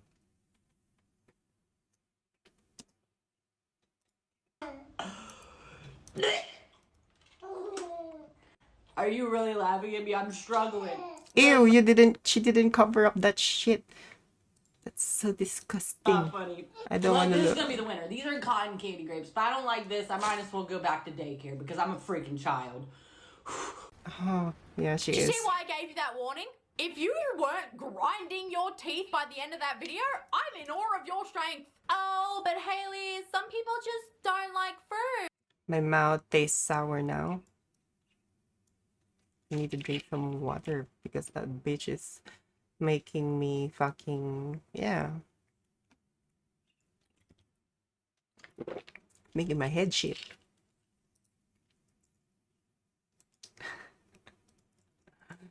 Yeah. Yeah, I get you. Yeah. I'm dramatic too. Dramatic. Okay, bye. But that's a whole adult recording herself reacting like this and then uploading it to the internet. She could have just kept that to herself. I expect this behavior from an 8-year-old, Yep, not a someone who child. can legally put their name down for a lease on a house. But this lady somehow made an even worse video, depending if you find Disney adults more cringe than eating sounds. I'm at Disney World sober as shit, and this shit is not for me. My feet, my back, my neck, my elbows, everything hurting. We thought they were gonna like check our bags, like thoroughly take it out and look at it, sniff shit. Bro, we just walked through a damn thing. They're like, oh, you're good. We got shit like this in here, fucking bottles. This could be filled with vodka. Okay? But I ain't paying $20 for a beer. For one fucking beer here, that shit ain't happening. But lesson learned, tomorrow's going down, okay? I ain't gonna feel my feet tomorrow. I'm telling you what, I ain't gonna feel shit tomorrow. Oh my god. I can't take this anymore! You're there to make magical, lifelong memories with your children! Not get blind drunk and act like an embarrassing nuisance in public in what's supposed to be a family-friendly environment! I like you. Have a cupcake. I like you. Have a cupcake. I like you. Have a... Have I seen that one? No! Anything remotely interesting that stimulates my child's mind! Get away from me! Girl, if you don't just put that damn child in a SpongeBob t-shirt! Like, you know what's insane? Children's play areas used to look so colourful and messy because that was an environment designed for the kids! But now, it's almost like millennials design these play areas for themselves and prioritize their ugly aesthetics rather than what actually engages their children. Anyways, guys, thank you so much for watching this video. Mwah! I love you all so much, and I'll see you guys in the next video. Bye, guys! Okay. So, yeah, she mad. That's crazy. I just want to clarify that. Like, ooh, why are they doing that shit? I just don't get it. I just don't get it. Insane. But I'm gonna be doing some cleaning first. And I might also charge my so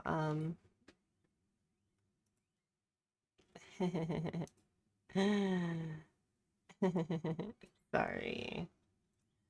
I'll be right back, okay? Please don't hate.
Sorry about that. I'm back. Yeah. So, as you can see, I'm kind of sweaty. Aww. You don't have to. Go to bed if you like. Thank you, but you don't have to for real. Like, yeah, like if it's too late for you, you should go to bed. But yeah, I just finished cleaning up. So I kind of took a while there. Cause yeah, I keep looking at other things and like, oh, I'm gonna clean that. Ooh, I'm gonna clean that. Ooh, I'm gonna clean that. But yeah, um, thank you. Well, if you're sleepy, you should go to bed, okay? But yeah, no pressure. We're gonna go watch another video. I think I took a long time, did I? I think I took like a few hours. Oh my god, it's late. Yeah, that's late for you. Oh my god.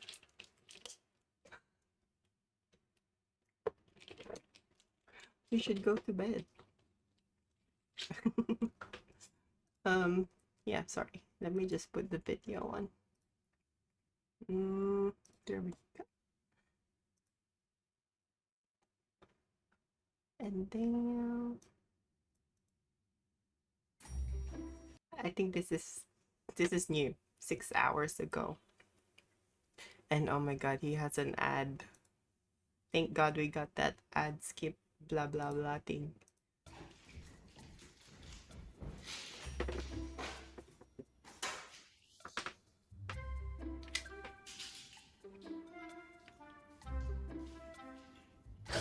Bring back Alabama Mondays. Wait, what the fuck is this weirdo eating? Are those jelly beans?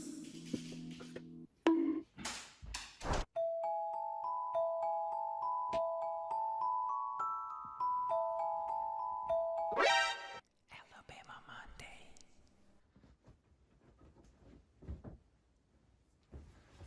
Why the fuck are you not bringing back Alabama Monday? How many times do you have to just bring that shit back?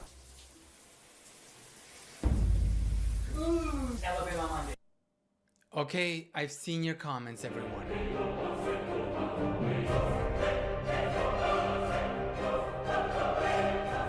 What is Alabama Monday? I've heard you, I hear you, I will hear you, and in the past, continue in present form, I couldn't have heard you. You know, sometimes I wish I could just...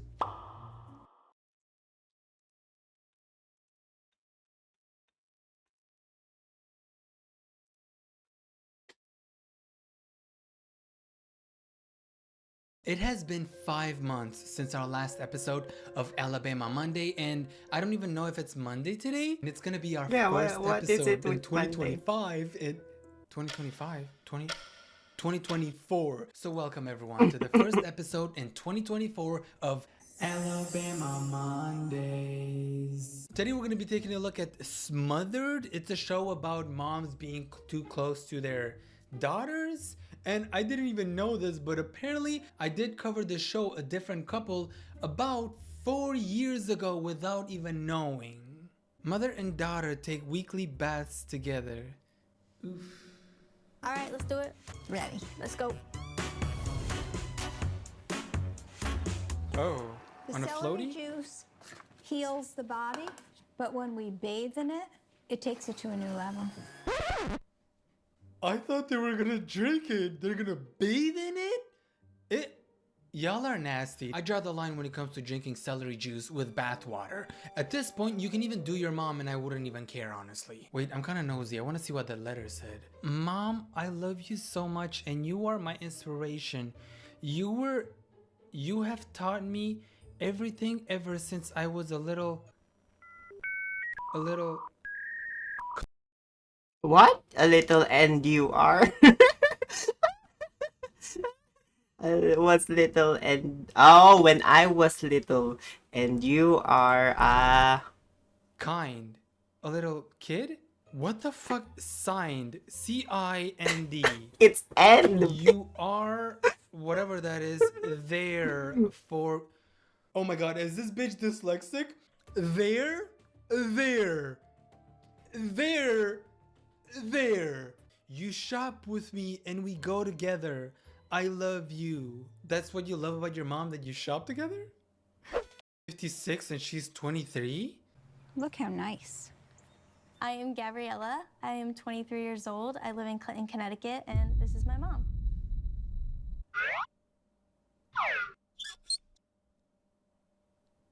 Hell no.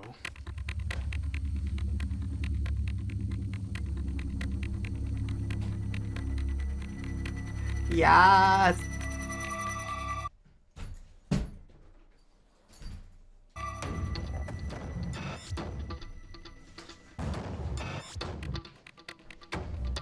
This video's over. Have a good one, everyone.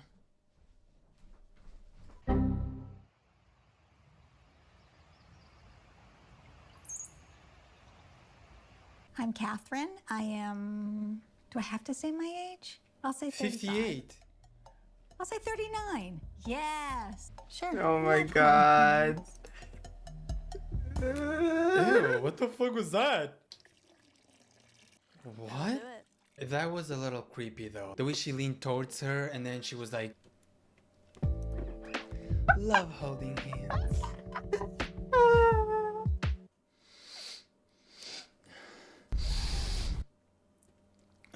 You smell exactly like the first day you came out of my vagina.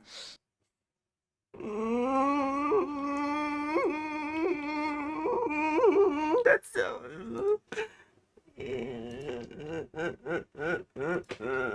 what? First of all, why did you smell me when I came out of your vagina? That is disgusting. I know.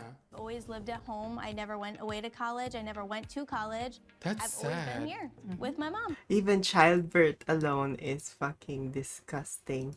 But come on, smelling your bushy after giving a child, a baby? What the fuck? Sorry. And I love it. I love her being with me. Every single minute. What the fuck? This is way too fucking weird. I mean, yeah, take baths together. Let's consider that normal to adults, but like, they're throwing that shit in the water and she's literally eating it. She's eating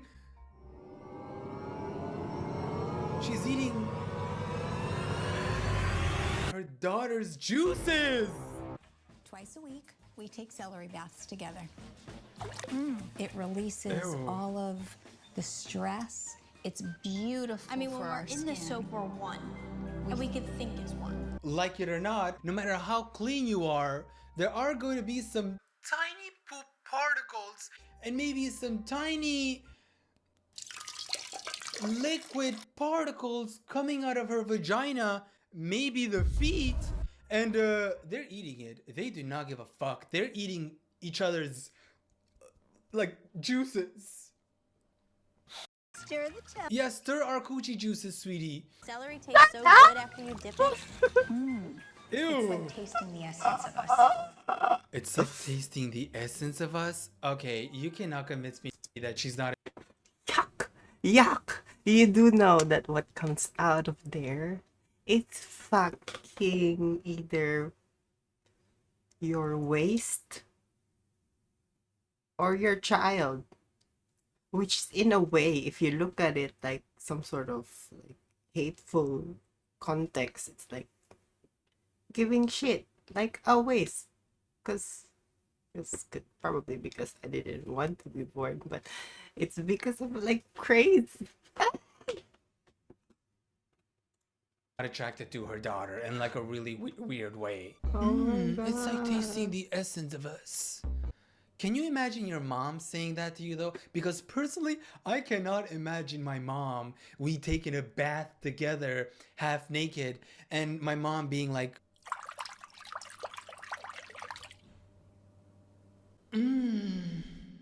it's like tasting the essence of us.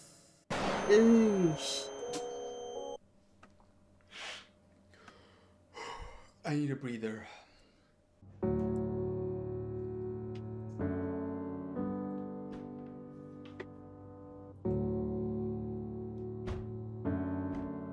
so dramatic. I feel like it bonds us even more because I think my wisdom gets carried to Gabriella, and her innocence and youth comes right on to me. Ooh, don't say it like that. The creepy smile as soon as she said, comes right on to me. Look at that.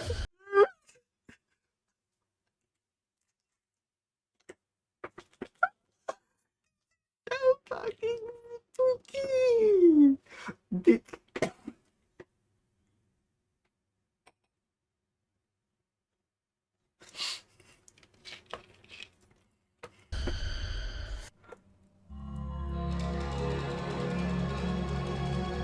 My sleep paralysis demon when he gets horny at 3 a.m. No, not again, please, demon. I just cleaned my sheets. We are very connected together, and Gabriella's youth and soul come. You know how you can kind of just look inside someone's soul and just have that connection? Yeah. I had that from the day she was born. Even more than my other two daughters. It was just something so heavenly. Oh, she's part of the toxic girl moms. The fact that she's so connected to this one in particular, I didn't even know she had two other daughters. Like, we have not seen them at all. I thought she was her only child, but she has two other daughters that apparently exist? We're right here. This bitch has us trapped in her closet. Please help us. Somewhere? New York Fashion Week could be an entire week. Oh my Yeah, so god, that I'll space stay is there for a so week. spooky. Oh my god, why is that face so spooky? She looks like that. I think it was a Grinch, some sort of Grinch gift, where when they smile like, okay, I gotta find that Grinch. This one. Oh my god. Oh my god, spooky. Whatever shows I get casted in, and I'll go and walk in a week. A week? Have some fun away from me. Why is she so shook? She was like, oh, a week away from me? What the fuck? Sweetie, whose vagina did you come out of? That's right, mine. You came out of this vagina, so keep in mind that you can go in the same. Yeah, it's so weird that some moms think that way. I mean, it's okay to be scared of, because yeah, my mom keeps mentioning how when I left, she kept getting scared, and that's, you know, that's okay at a point, you know, but to actually think that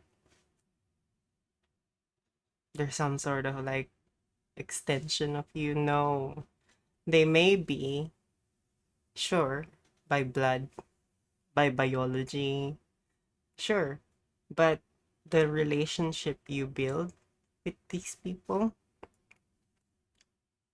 what sort of ideals and matters that you teach them basically, is what bonds you all together. So it's, and as moms, as parents, you shouldn't, ugh. That's, it's so hard to, this is insane. I just, at the end, I just feel bad to the girl. That means she won't get any sort of independence, which is terrible. Same way you came out. What the fuck does that even mean? I'm gonna be going on modeling auditions and casting calls. I mean, the models usually don't bring their moms. I am not just your mom. I'm your partner in crime. I'm going to be auditioning with you. It seems like the mom is trying to live her runway fashion. Yeah, she's trying to be like, oh, I'll show you how it's done. And yeah, older people can be like that, sure. But wow. Oof. It's just making my ear itch. Whatever she's trying to achieve through her daughter. Like, you know how a lot of parents try to live their dreams through their kids? It seems like that's what's happening here, but like in a very horny way. I am your mom and you are not going to New York alone. Oh, can you grab that celery please and dip it into your pussy? Youthful models. Not saying you're not youthful, but I mean, she's 50. Is the mom supposed to just sit in the kitchen? Why can't the mom be out walking too? She wants to come on. Oh yeah, she definitely wants to come, no doubt about that. I'm not trying to be ageist here, like ageophobic, but like when you're 58, come on, let's be real. I mean, I know I'm young. What's up, old people? I'm pretty sure y'all are so jealous right now that I'm young. Yeah, look at this. Young skin. Let me flex this young skin. Honestly, I've never flexed my young skin. Let me just flex it real quick. Because I know some old people are jealous. Look at this. No wrinkles. Maybe some. Like auditions with me for runway shows. She wants to audition? A runway show. She's so pretty. There is an age So requirement. cute. She does not care. Not trying to hate on my old people. I love... There's an age requirement. Wow. That's kind of gonna end up embarrassing. And actually, it may end up affecting her. Because, like, professionalism and all that shit. Old people, yeah, you guys are cool, but you're expired. Oh my god, I'm gonna get canceled for that. Oh, Liz, you can't call old people expired. Like, I'm literally gonna be expired as well. So, like, I am making fun of my future self. I can just imagine him teleporting right now and be... Oh, actually, ew, what a... Okay, my apology to all the old people watching this video. You are not expired. I'm sorry for calling you expired. You have a couple more days until you expire. I love the city. I think it's a great place. There's so many opportunities there. It's so crazy.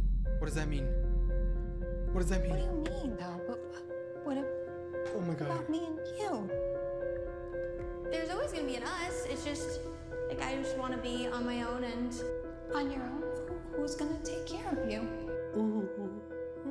Was she telling her mom that she wants to move out? Like she wants to move to the city and her mom just had an episode? Have you seen those overdramatic Indian shows where something dramatic happens and there's this crazy music going on? I love the city. I think it's a great place. Pretending There's so many opportunities there, and I want to be in the action.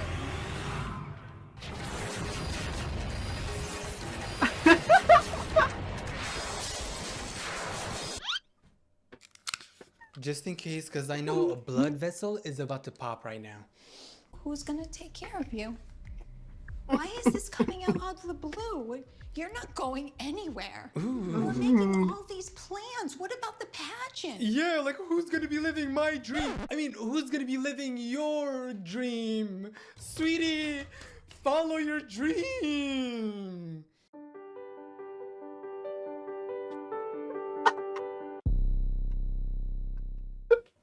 What oh the my god. fuck? I am so close to Gabriella.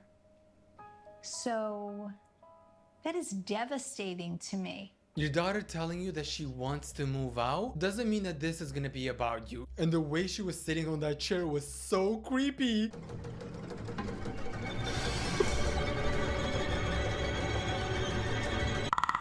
How are you going to carry on the legacy? You mean I mean, yeah, it's not the style of it. It's just her face.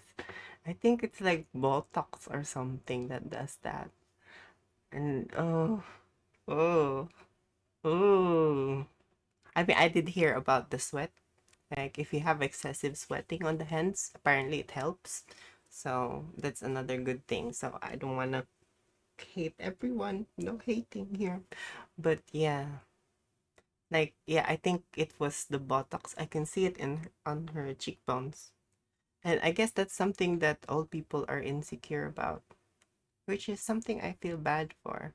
Because I think their wisdom is what makes them beautiful. And not their youth. in your dream? Miss Connecticut, USA. When you are in New Miss York. Connecticut, I can. How? I can compete for New York. Yeah, but want you to carry on the Connecticut legacy. What? You mean your legacy that you couldn't do? Look, stop living through your daughter. Come the fuck on. Also, sidetracking real quick, this girl is so fucking pretty. I see why she's in the beauty industry. Like, why is she not doing YouTube videos? Like, you know, makeup tutorials. Good morning, everybody. My name is Gabriella, and I am the girl, that has a horny mom that's attracted to me. Yeah, we also have celery baths, and we dip it into each other's juices. We take a bath with celery. celery. Yeah, that's me. Yeah, But she besides is that, the mom, yeah. I'm here to show you beauty tutorial makeup She tricks. does, yeah. I mean, like from her me. eyes I too.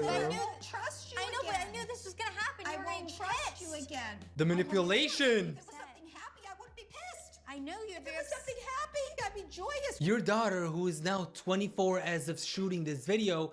Oh my Jesus. 23? Oh my. Oh my God, she's the same age. Oh my God, she's like a younger. Oh my God, she's like a younger sibling in a way, but like we're kind of on the same age. We're kind of on the same age, but that's so crazy. My mom, she sent me away when I was 18. But yeah. Oh my God, little. Oh my God. And yeah, she does have that potential. She's so pretty. And the hair. Oh my God, I love the hair. Oh my God. Is not gonna be living with you forever. The trauma dumping that she did earlier and the manipulation going on, like, what about the legacy that you were supposed to follow, not me? What about all your dreams? Definitely not my dreams. What about those? What are we gonna do with those? And it actually even takes me back to when my mother died.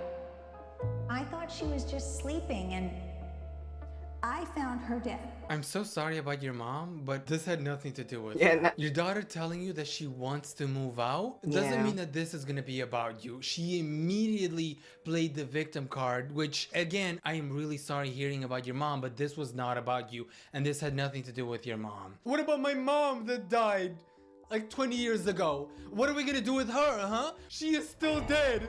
What am I supposed to do with that? She died. And now you want to leave me? You're my only child and you're just gonna leave. Mom, we're your daughters. We're right here. Did someone say something? Oh, I thought I heard two ugly bitches. I am going through all these episodes, and so far, how many times have you heard this woman talk about her other kids? What the fuck was, oh my God. Why can't, I hope I don't do that. Nah, I won't do that. Probably do, but like, if they get annoying, I'll like, shut the fuck up.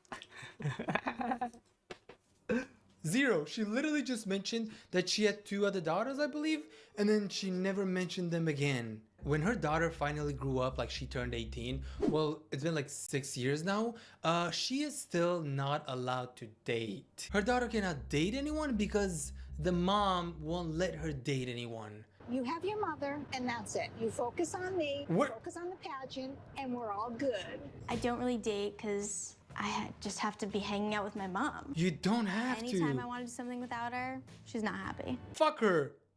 Like, not literally though.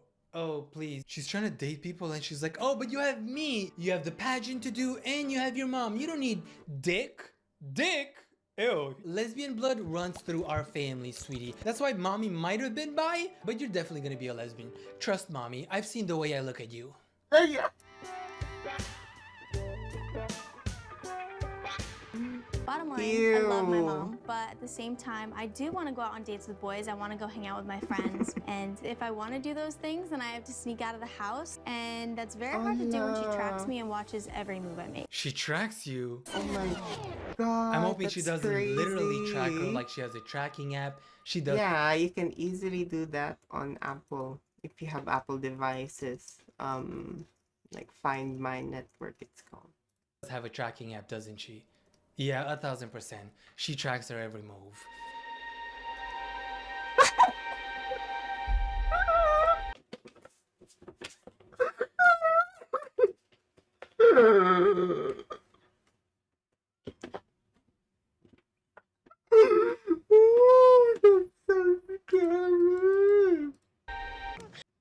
she does. I think she does. Like, wow. Yeah, but it's the mom though. It's the mom that doesn't want her to go anywhere. She's like, here, stay here. You're my child forever. Like Rapunzel and her mom.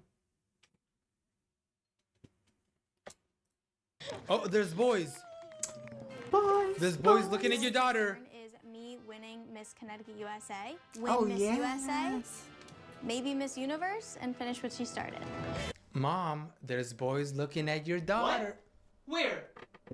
So this was Smothered, and damn, they were spot on with that name. This is just too weird, even for me. I know, yeah, I've watched a lot of weird shit, but this is definitely one of the top ones. You know what's not weird though? Being a member on this channel and having access to my videos a day early. This week's member shoutout goes to Sharky, Sil, Kenya, and The George Show. And damn, it looks like we have a lot more members who reached the golden level. Okay, golden members, I see you. And also to Gabriella's mom, if she's watching this video, I'm just so curious, what does the celery juice taste like with you guys in the same bath together, you know? With your you say it scab tastes good. and you know what? skin. Send me a sample. I'll actually review it on a video.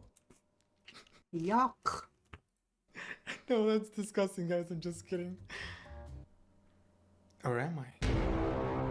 No, that was actually a joke. Oh my god, stop.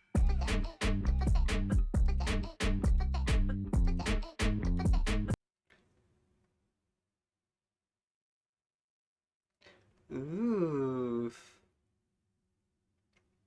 Oh, it's this tote bag. Oh my god, it's it again. The dude that never showers.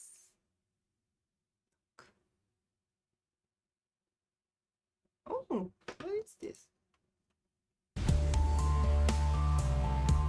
You're about to witness one of the most audacious attempts by a wife to frame her husband for domestic Okay, violence. Dragon, good night. She's dangerous. Very dangerous. Watch how this woman astonishingly punches herself in the face. Sleep well. Not once, but twice. Later telling police her husband bashed her. It's flipped my life upside down. She says her millionaire fiance beat her. He says she beat herself, then tried to frame him. He also says she stole millions of dollars in jewelry from him before calling off their wedding. This morning, this disturbing video is at the center of a he said, she said breakup. Okay, so these two stories you're about to hear are insane. Insane. So the first story takes us to Australia. This is Fazil Khan and he is looking for a wife. So he goes to a Muslim dating site and meets the woman of his dreams. If love is blind, then Faisal only had eyes for Asma. She presented herself like she's the perfect girl on the planet. He met her through an online Muslim dating site and proposed soon after leaving Western Sydney to meet Asma in Morocco. So they eventually get married and head back to Australia where he works 2 jobs and spoils his new wife to death. The two officially tied the knot here last year, and Faisal was hardly frugal in making his new bride feel at home. He worked 2 jobs, spending everything he earned on his wife, from Gucci tracksuits to leather jackets, rings, necklaces, and shoes, holidays and fine dining, parties in Morocco, and money wired back to Asma's family. A fawning Faisal says he was a good provider. So they are living the life, her family's getting the money, she's getting the money. What could go wrong? When he came home from a night shift at Woolies. Yeah, it was all prepared for me, the whole crime scene. The unit had been ransacked. Faisal says Asma was waiting for him with this disturbing message. I entered and she just said to me that you think you are smart and you are talking to lawyers about me. Now see what I do to you. And she just ran. CCTV captures the bizarre events that followed. Asma Wow, runs from the the apartment and into the lift. She presses the button. Takes a few moments before the incredible Asma attack. She gives herself 2 uppercuts to her face. and clutches her cheek. She then checks her handiwork in the mirror. Seemingly satisfied with her self-inflicted punishment, Asma eagerly waits for the lift door to open. She takes off down the hall and into the street to call police. Oblivious to what his wife had cooked up and concerned for her safety, Faisal also entered the police, where he was arrested and charged with assault. Now, police have his wife with bruises all over her face, and she's saying, he punched me in the face and this is all abuse. And he just gets arrested, and he's facing up to 7 years in prison for the assault. Now, the more shocking part is that while Faisal is in police custody, his wife has the police take her to the house, and she then steals all of the jewelry and all of the important items that Faisal has, essentially robbing him blind with the help of the police. In a follow-up sucker punch. Okay, so it looks like she called the police. I think she called on a domestic abuse thing, and she asked for support. So it's possible that the police was manipulated into the whole thing. Faisal says the police unwittingly helped Asma steal his things, which she had packed into these suitcases while he was being held at the station. But more importantly, Faisal's freedom was also about to be taken. Now, obviously, when the video came out, it was clear that this woman had beat herself, filed a false police report, testified falsely against her husband, and taken his stuff. So the police rightfully should have arrested her for filing a false police report, which could land her 7 years in jail. But police didn't do that. They let her walk away. New South Wales police dropped the assault charges, but never charged his estranged wife for making a false accusation, an offence which also carries a jail term of up to 7 years. Question is, why not? The answer is, because if they do, they're going to be embarrassed by what they didn't do at first instance. Victims of crime advocate Howard Brown says it appears police failed to investigate Asma's assault claims properly and assumed Faisal was guilty from the outset. So when you realise that someone has made a false declaration to a police officer and you can prove that she made a false declaration, you then charge her with perverting the course of justice. Now, this woman went above and beyond. Even listen to the statement she gave police about the alleged assault, the fake assault that she made up. Faisal grabbed my throat with both hands and began to squeeze tight until the point I was unable to breathe. He punched me on my left cheek and with his fist. He has started to hit me everywhere with the belt. He was so violent to me. I thought I was going to die. Now, the reason why she did all of this is because Faisal wanted out of the marriage. He was working 2 jobs and spending lavishly on a woman who just stood home and did nothing. So he was like, I want to get out of this relationship, and she wanted him to suffer by any means necessary. Faisal suspects Asma's motive was an email she discovered he had sent to a visa migration agent. He says he wanted out of the marriage, which was potentially a threat to her ability to stay in Australia.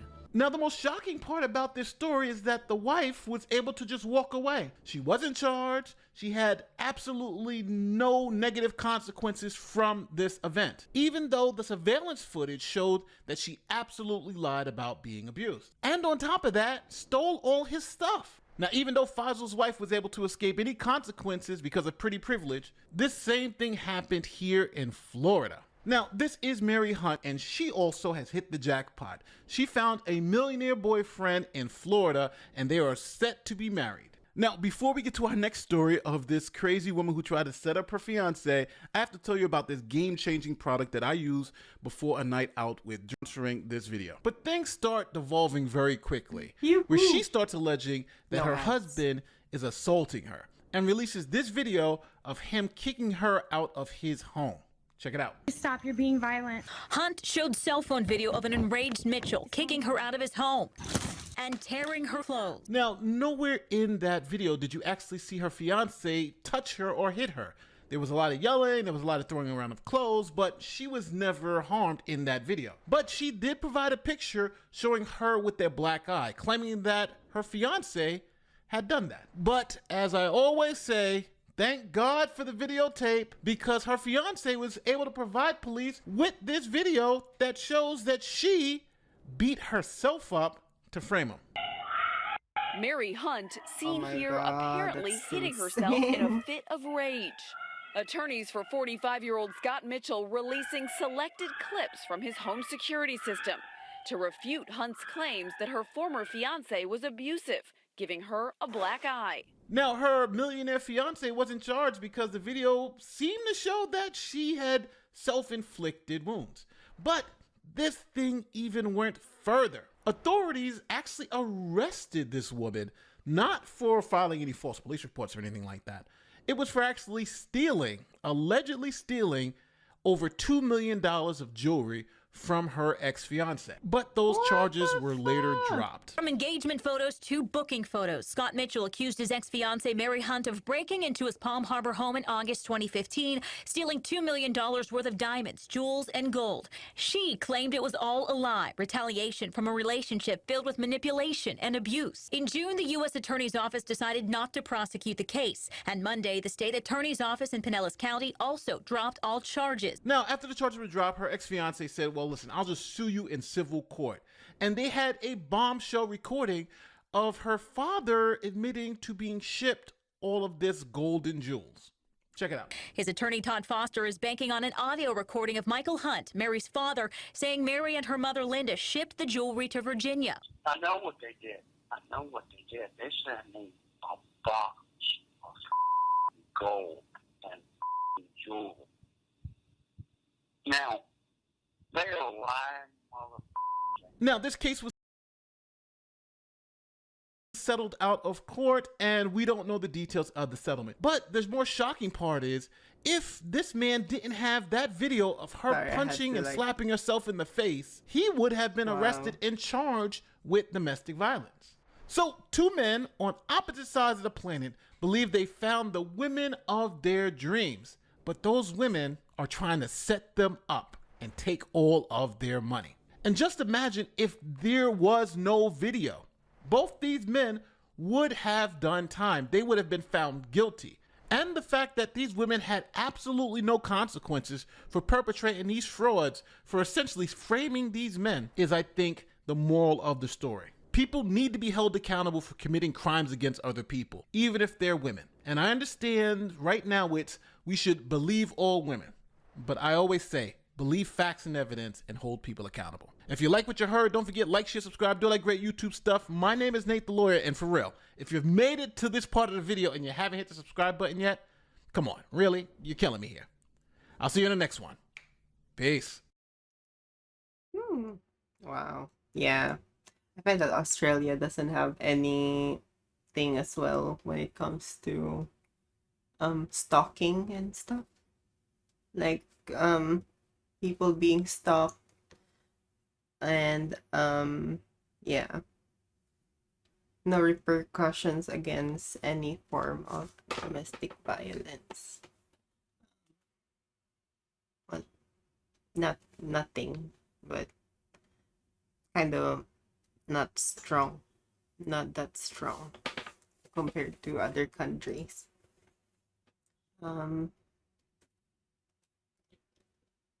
And yeah, unfortunately, you can also see cases like this, women being taking advantage of the whole thing. So yeah, now let's look at this one. Why would you allow your daughter to portray a prostitute in a movie?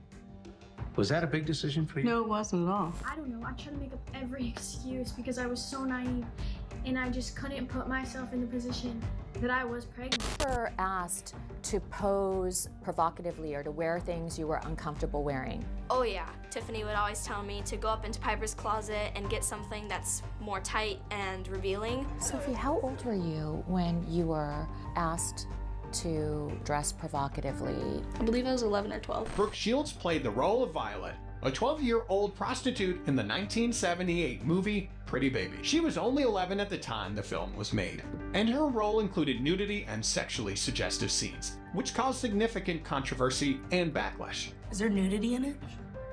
Yes. Are you nude? I'm new twice. With my little 11-year-old body. Parents are amazing for a multitude of reasons. Their unconditional love, the fact that they can put their child's needs before their own, their patience, and even the ability to shape their child's values, beliefs, and even be excellent role models. Oh my but a section of parents God. on social media aren't really doing what you might expect a loving parent to be doing. Instead, they're having kids just for their own gain. Like Danielle Kahn, a really young girl who posts highly inappropriate Instagram pictures starting before she even hit her teenage years. Lil RT, who was caught in a club despite being just 9 years old. Instagram child models where, let's just say, the comments left on these kids' photos are inappropriately disgusting. Ran Eleanor, a really young girl who her mother Jacqueline seemingly has no idea the consequences of putting her kids on the internet. Bebop and BB, whose mother is pimping them out to the internet, and even Ava Majuri, whose rise eventually led to an ultimate end. Ava Majuri is a growing social media star. Give me like all ideas in the comments. The 15-year-old has more than 1.2 million followers on TikTok. But last summer, her family says one of those followers showed up at the family's Florida home with a gun. And if these kids aren't protected, won't they turn out to be victims of internet creeps and predators online? This is my take. But before we get into today's video, we first have to see the story of Piper Raquel. Back then, we thought the stories coming out from these kidfluencers were nothing short of horrific. Stalkers, online harassments, and the very parents of these kids themselves getting into some pretty disgusting scandals. You might remember Piper Raquel and the Piper Squad. They were a bunch of teenagers living together in a house under Piper's mother, Tiffany, who was making them work ridiculous hours, selling her preteen's daughter's underwears, yes, I said that right, to sick men online. And one of the children alleged that Tiffany told them that she was mailing out her daughter Piper's underwear to an older male, and this male allegedly liked to sniff children's underwear. If it weren't for the leaked footage of a 36-year-old Tiffany making out with a 17-year-old boy, we'd have thought those stories were too ridiculous to be true.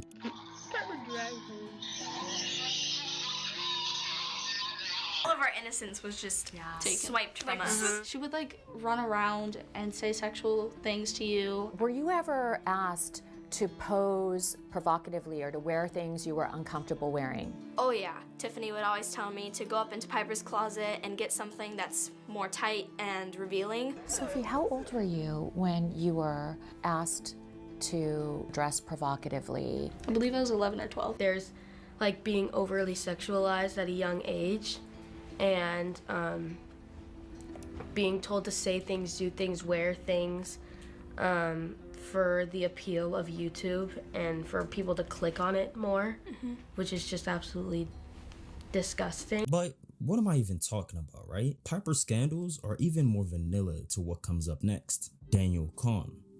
Because Piper wasn't the first, and she sure as hell won't be the last kid to be exploited by her parents, Danielle Kahn is another one of these kids whose scandals made it on our suggested feed. Danielle was just 9 years old when she first began to appear online. She got her start on Musical.ly, the app that later became TikTok, and from there, she brought her fans to YouTube, and by 15 years old, she became an internet sensation.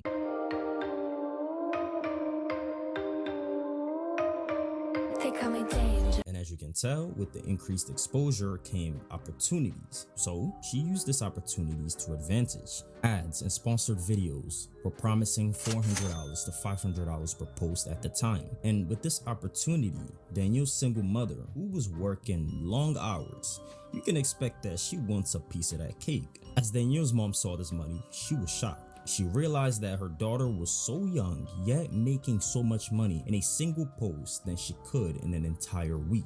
And with this hunger for money, things were about to change pretty drastically. Hi, my only exclusive is Brand Army. I switched over. If you are still subscribed to my old one, please unsubscribe so you aren't getting charged, because it isn't me. Here is the link to my new one for you guys though.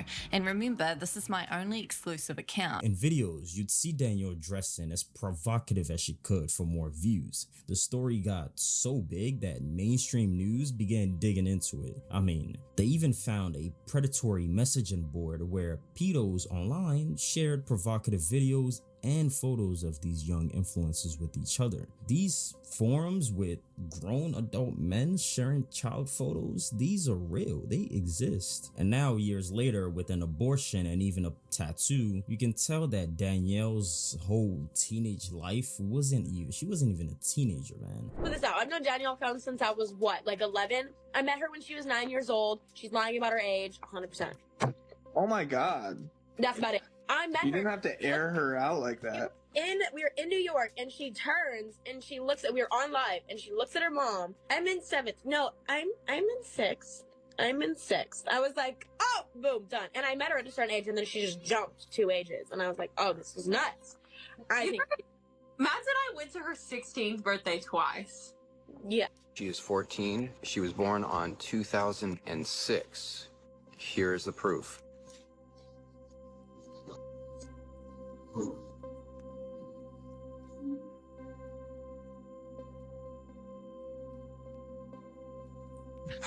Multiple people have shown this birth certificate. My mom had multiple members of her family. Hey, I don't know. I try to make up every excuse because I was so naive and I just couldn't put myself in the position that I was pregnant. I could not. And then finally it came down to, I told one of my friends what was going on, and they were like, you need to take a test. And so I was like, I can't, because if I am pregnant, I don't want to know. Like at this point, I didn't even want to see if I was pregnant because I was so scared of the fact if I was. So I got one, I took it, and it came out pregnant. And after seeing that, I don't even know how to react. Like, I was so mind blown at the fact that I could even be pregnant. Like, I never really thought that I could be pregnant. I never realized, like, you know, you hear about teens getting pregnant all the time, and you hear about how if you have sex, you will get pregnant, all that type of stuff. But you never really realize it until you're sitting there and you have a pregnancy test in your hand that says positive, and you're like, wow, I really got pregnant. Other thing that I heard about, and I did tell your mom about this, like right when I found out, because the person was saying, like, message Katie Tua and ask her, and she was just like, I don't think that's true, but here's the thing that I was messaged about. This person messaged me, told me that they were like an insider type of person, but they never verified who they were, so I told them I couldn't take them seriously if they weren't going to show me any proof. But they did know like a lot of stuff that only other, like, you know, insider type people knew. But he told me, or she, that Danny and Jen are trying to have her have some kind of career like Kim Kardashian, and that basically they want her to have like a tape leaked. And I responded and I was like, that's ridiculous. Like, yeah, she wanted she talked about it so much about us dating. And that's what the person said to me. They said, no, they wanted to do it with Mikey, and now they're going to do it with Ethan, and you can ask Katie, she knows all about it. And so I asked your mom, and she was like, what? No, I've never heard that before. Like, you know, I've only heard kids talk about it, but I never heard them say anything about it. And so then I was thinking, like, well, maybe it's because she's a parent, so they would be smart enough not to say it in front of her. But, okay, so that is like a real thing. Oh my God, Okay. That's so gross. Now, as TikTok and Instagram was now introduced, best believe that now there are more kid influencers online. The worst part of this is they're getting younger and younger in a never-ending cycle of rinse and repeat. Little RT.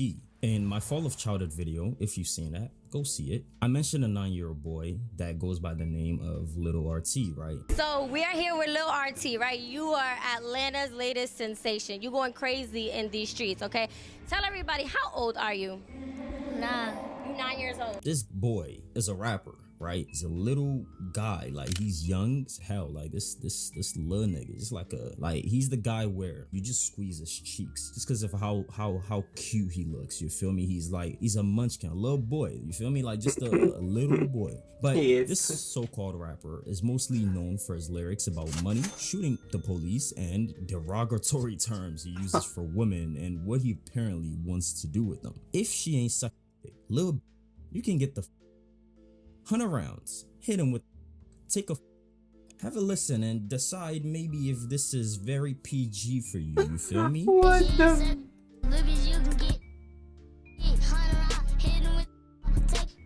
Now, don't think for a second that this kid is spending a second of his life writing these lyrics. He's not. It's adults doing the writing for him. There's a team of writers doing it, and even Lil RT himself has admitted that he cannot read. Oh my god, it's this girl. I hate this girl.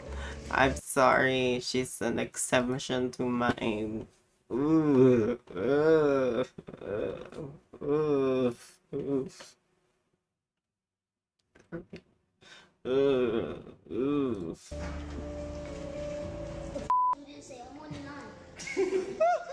So if we are to believe that Lil RT is in fact 9 years old, and that there are reports that he could even be as young as 7, then surely he should be able to read, right? This just goes to show how much his parents failed him. Instead of giving him an education, they'd feed him the most heinous lyrics to spew out. I also forgot, his parents take him to strip clubs.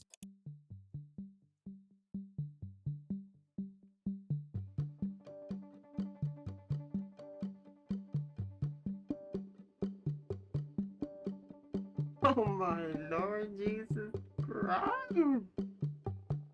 And what you just saw was nothing short of sexual assault against a 9-year-old boy. As far as we know though, he's not registered in school, his mother manages his career, and he's reported to be worth around $300,000 right now. And wherever the money is at, are they gonna stop? I doubt. The family's identities are even kept hush. Yeah, like, if you're trying to find them and look for them, good luck even finding a name on any of them. But they sure as hell don't have any problems parading their young son and his vulgar lyrics to the world. And the sad thing here is that everyone tunes into Lil RT. This is the most disgusting display of child exploitation and grooming. At 9, instead of Lil RT to be shooting Nerf guns and playing with Lego sets and connecting, you know, them foam puzzles like I used to do at his age, and even studying his goddamn multiplication tables, he's surrounded by half-naked women in nightclubs. And recently some rapper named Lil Mabu just released a song with RT, dropping some pretty big man bars for such a small guy. Despite the obvious grooming happening here, you can see that Lil RT is being hailed as this musical prodigy like Mozart or some shit.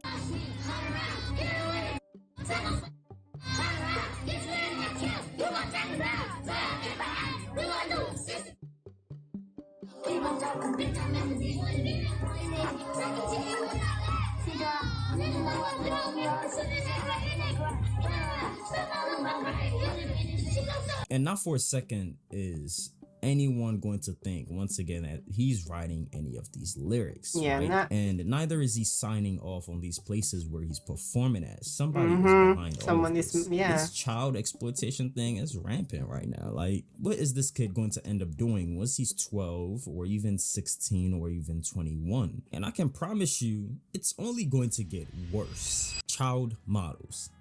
Lil RT, some say he can be somewhat of an exception because, well, he's a boy, right? And most of these kids being paraded online are girls. Both teenagers and toddlers that are being over-sexualized in a way that's like, yo, this is wild. Like, we need to pay attention to this. And in this new tech age of child exploitation, you can't ignore the Instagram accounts that are so well produced that they would make Kim Kardashian herself jealous. Like Quenisha.Kiana. Oh my god, that is so, my god, that's nice hair. Her Instagram is pretty much her in dripped out outfits and attires. At what age, you know, should it be okay for a child like this to be on Instagram? Yeah. All posed up, like herself with her personal page and all of that. And then the next one is these sets of twins with sort of blonde hair. There's an aesthetic to them, and I can see why the parents are creating Instagrams for them, but still the same question still goes, right? When should the question of consent be had? They're promoting products. I mean, they're making money doing this. And there's even a page called Casey Stoffer where they seem to be sisters. You could tell it's the parents behind it. They're getting hundreds of thousands of likes, and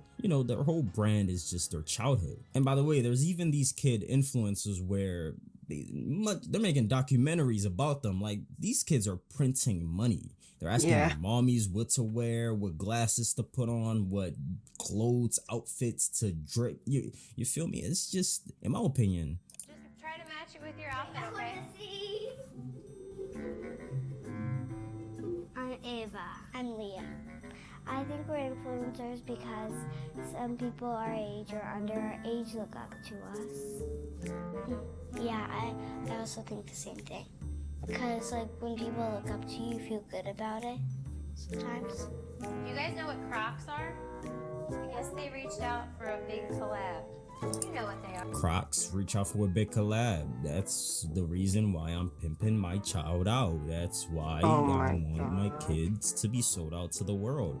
Because Crocs, they're giving us money. Let's just sell my kids to Crocs. Sell their souls away, right? Yeah. Perfect. In my opinion, that's a splendid idea. My kids could pay my rent. They could buy me whatever I need. They could buy me my makeup. I can get a new hair done. It's honestly crazy. It's honestly crazy. I mean, yeah. And what weirds me out even more is with these kids' accounts that are being managed by their mothers, it's in the comments section where you really see the sickness going on, right? It's where you see the dark underbelly of this whole thing. An overwhelming amount of their followers are grown men, and their comment sections make no secret about why they're there. Words like sexy, stunning, are thrown around to these kids. And to me, it seemed like these kids, their parents probably had a dream of going viral, and through their kids, they're able to live out that dream. And I think there's going to be a lot of resentful children in the years to come, right? Because of these kids being plastered on the net. And if the parents are the consent givers, who gives the schools, the nannies, and daycares any type of consent?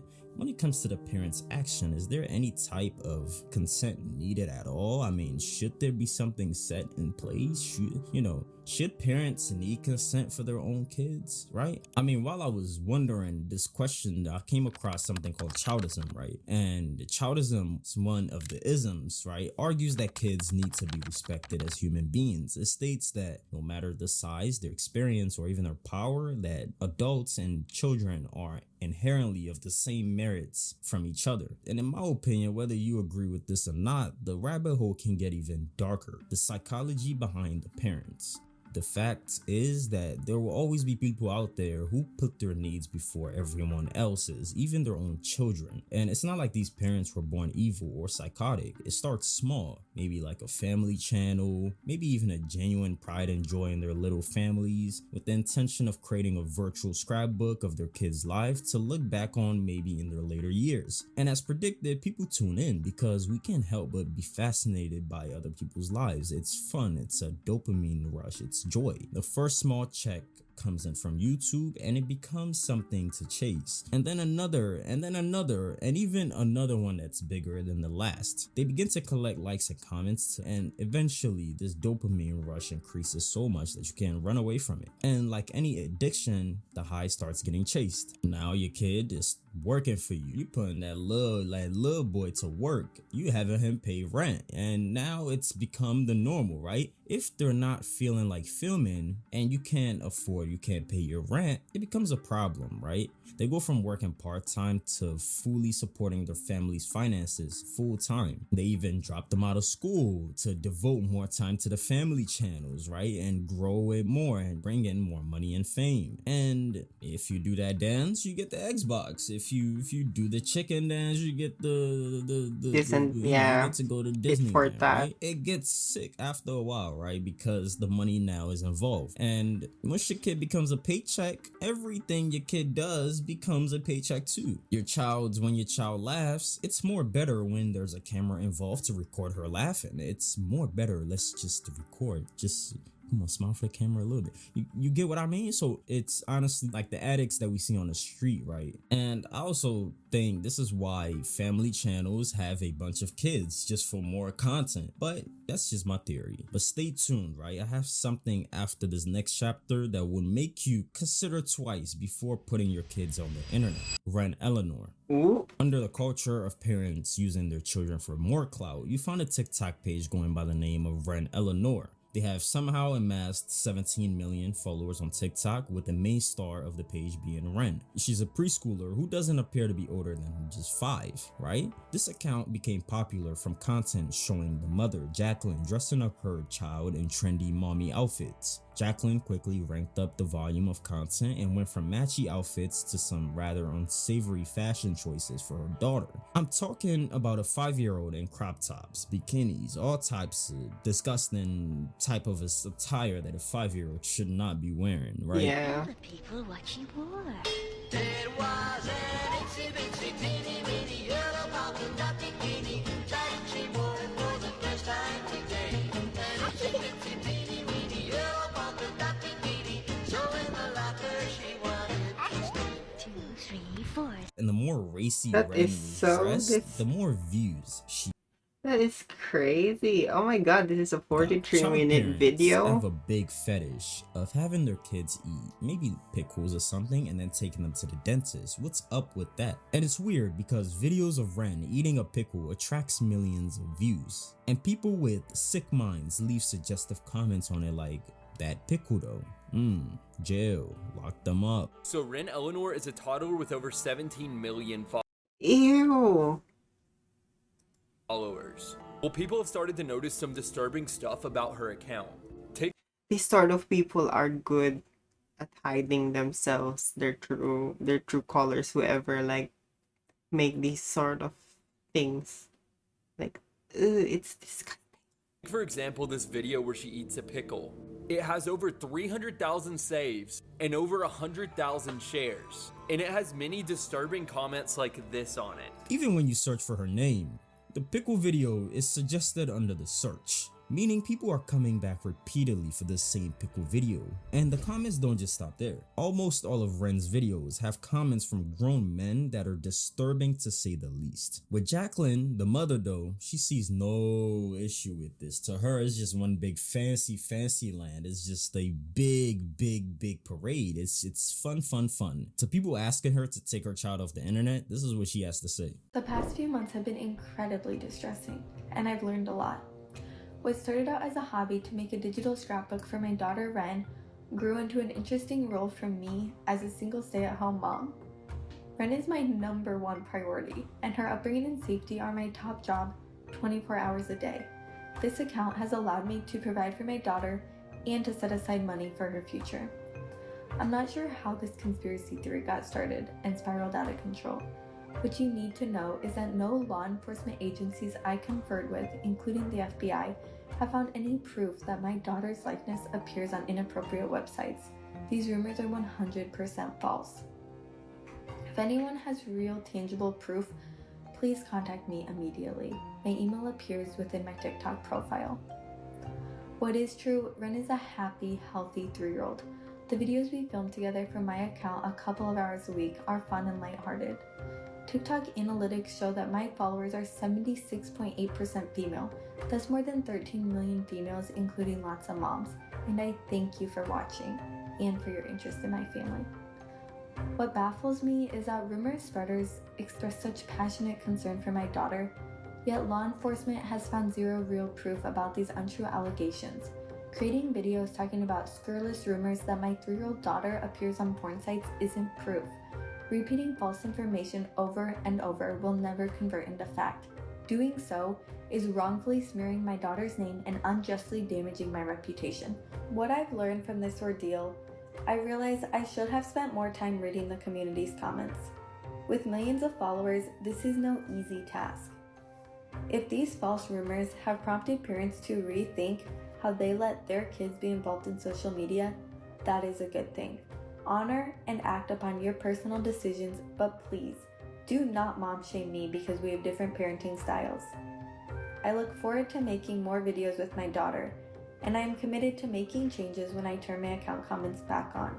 I will filter them to remove offensive comments and report and block accounts as necessary. Online safety precautions that will remain in effect include disabling the ability to download or duet our videos. Stopping sexual predators is a job for law enforcement. The TikTok community, including parents, can play an active role in this effort by forwarding real evidence to help the authorities catch the creeps. Let me say it again. If you have real evidence, please contact me.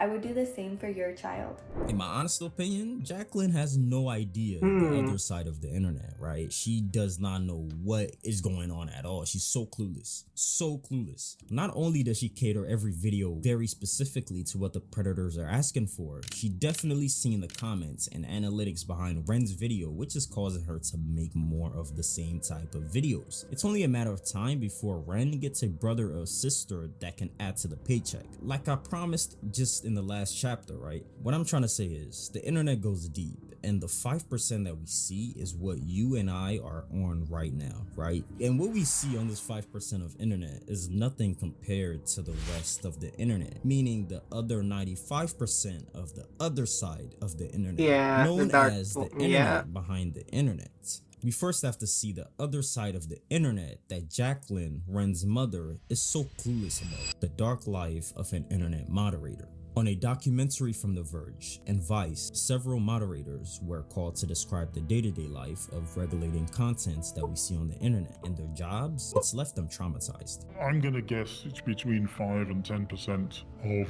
what you see every day is possibly, potentially traumatizing. Even though it's billions of users on these apps, these guys are extremely understaffed. Mark Zuckerberg had just announced he wanted to hire thousands and thousands more people to do this work. And I think they just needed bums on seats, so I was snapped up.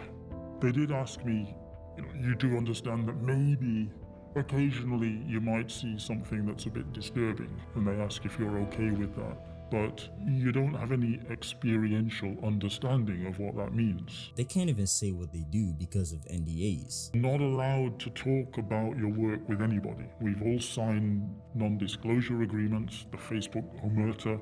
We've all been told again and again, don't ever tell anybody what your job is. And it gets even more sicker when you hear of Google's moderators and what they see. And to avoid demonetization, I'm gonna put those links in the description below because it gets deep on the things that they see.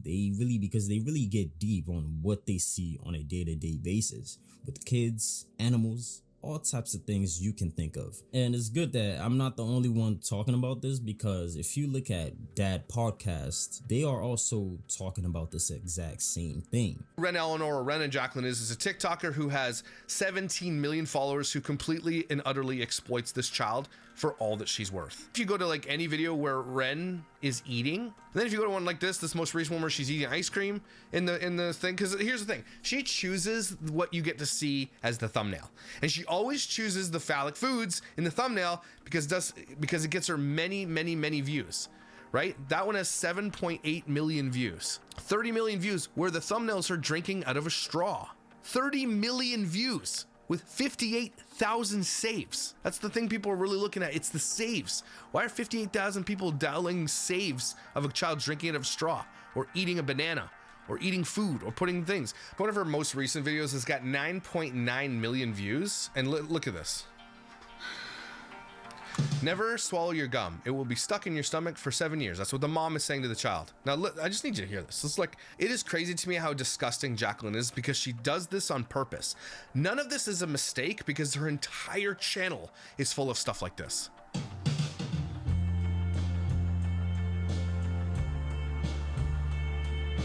It's loaded. Is that okay? People are putting two and two together, and that audio could go viral amongst predators. Like a comment on that video said, becoming a social media moderator is pretty much losing your faith in humanity just to protect people's innocence. And I wish Jacqueline would see this, right? I wish she would see this in a way that, yo, I have to protect my child. And this internet thing is really not a joke. And I don't know how they do it, but hats off to those moderators, man. I wish I could take off my hat for y'all, but you know, Bebop and BB. Listen close, follow my instructions. There's no time for introductions. He was the one that made us.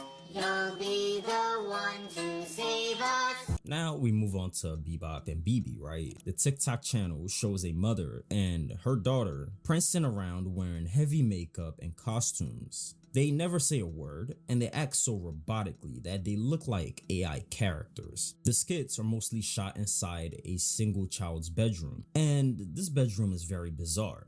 Fans began noticing some very weird things in the background, like the locks at the bottom of the door. Many cameras and microphones that are set up across the room. Since the two had no identity outside of this channel, the word began to come up with some very outrageous conspiracy theories, right? The most popular one was that the two were kidnapped and were being held captive and forced to perform in these eerie TikToks. Fans began to ask them to do things or wear certain colors if they needed help, to which they did.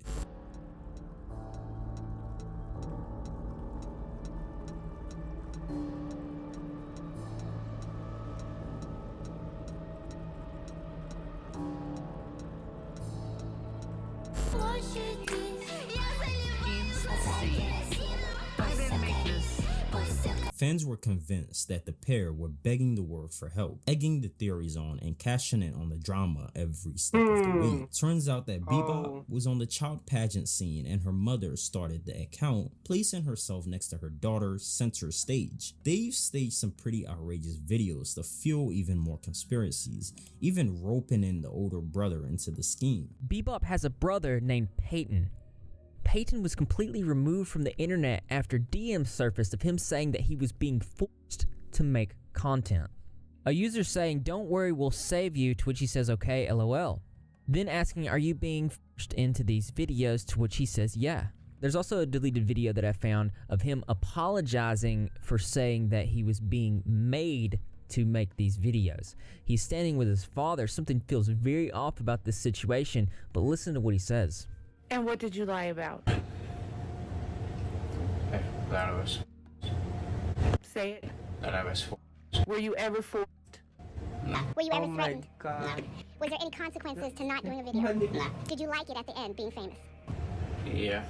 But even weirder than that is that he was Sus. completely removed from the internet, and not only just removed, but she denies that she even has a son. But besides being inappropriately dressed and rather bizarre in nature, you wouldn't see any harm in this, would you? But what if I told you there was an entire Reddit dedicated to people figuring out what is going on and where they live and what their identities even are? Can you imagine if any of their personal information came out and landed in the hands of some disturbed fan, convinced that he'd be saving them with the intention of kidnapping them, possibly? Well, that's what happened to Ava Majuri, who her story ended the worst on this list. Ava Majuri was a 15-year-old TikToker who amassed a multi-million following with her perky dances and shorts. Cool, popular, and doing what most other 15-year-olds on the platform are doing. Ava just happened to hit the algorithm and she got huge, right? The 18-year-old Eric Rohan Justin found out where she lived, befriended her school friends, and even convinced them to sell him photos of Ava.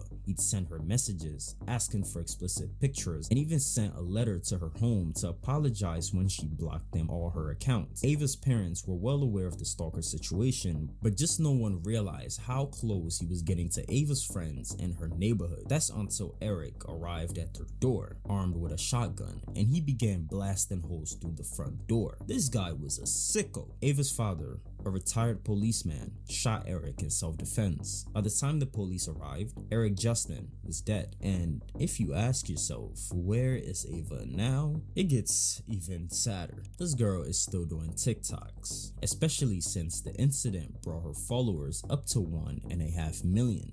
Her parents fully support her being on the platform still, even though it nearly costed them their entire life. Who is concerned about stalkers when you're raking $500,000 in a year? And the fact of the matter is, Ava got lucky. What if her father never had a gun? What if he was never a police officer? Then what? Ava's parents.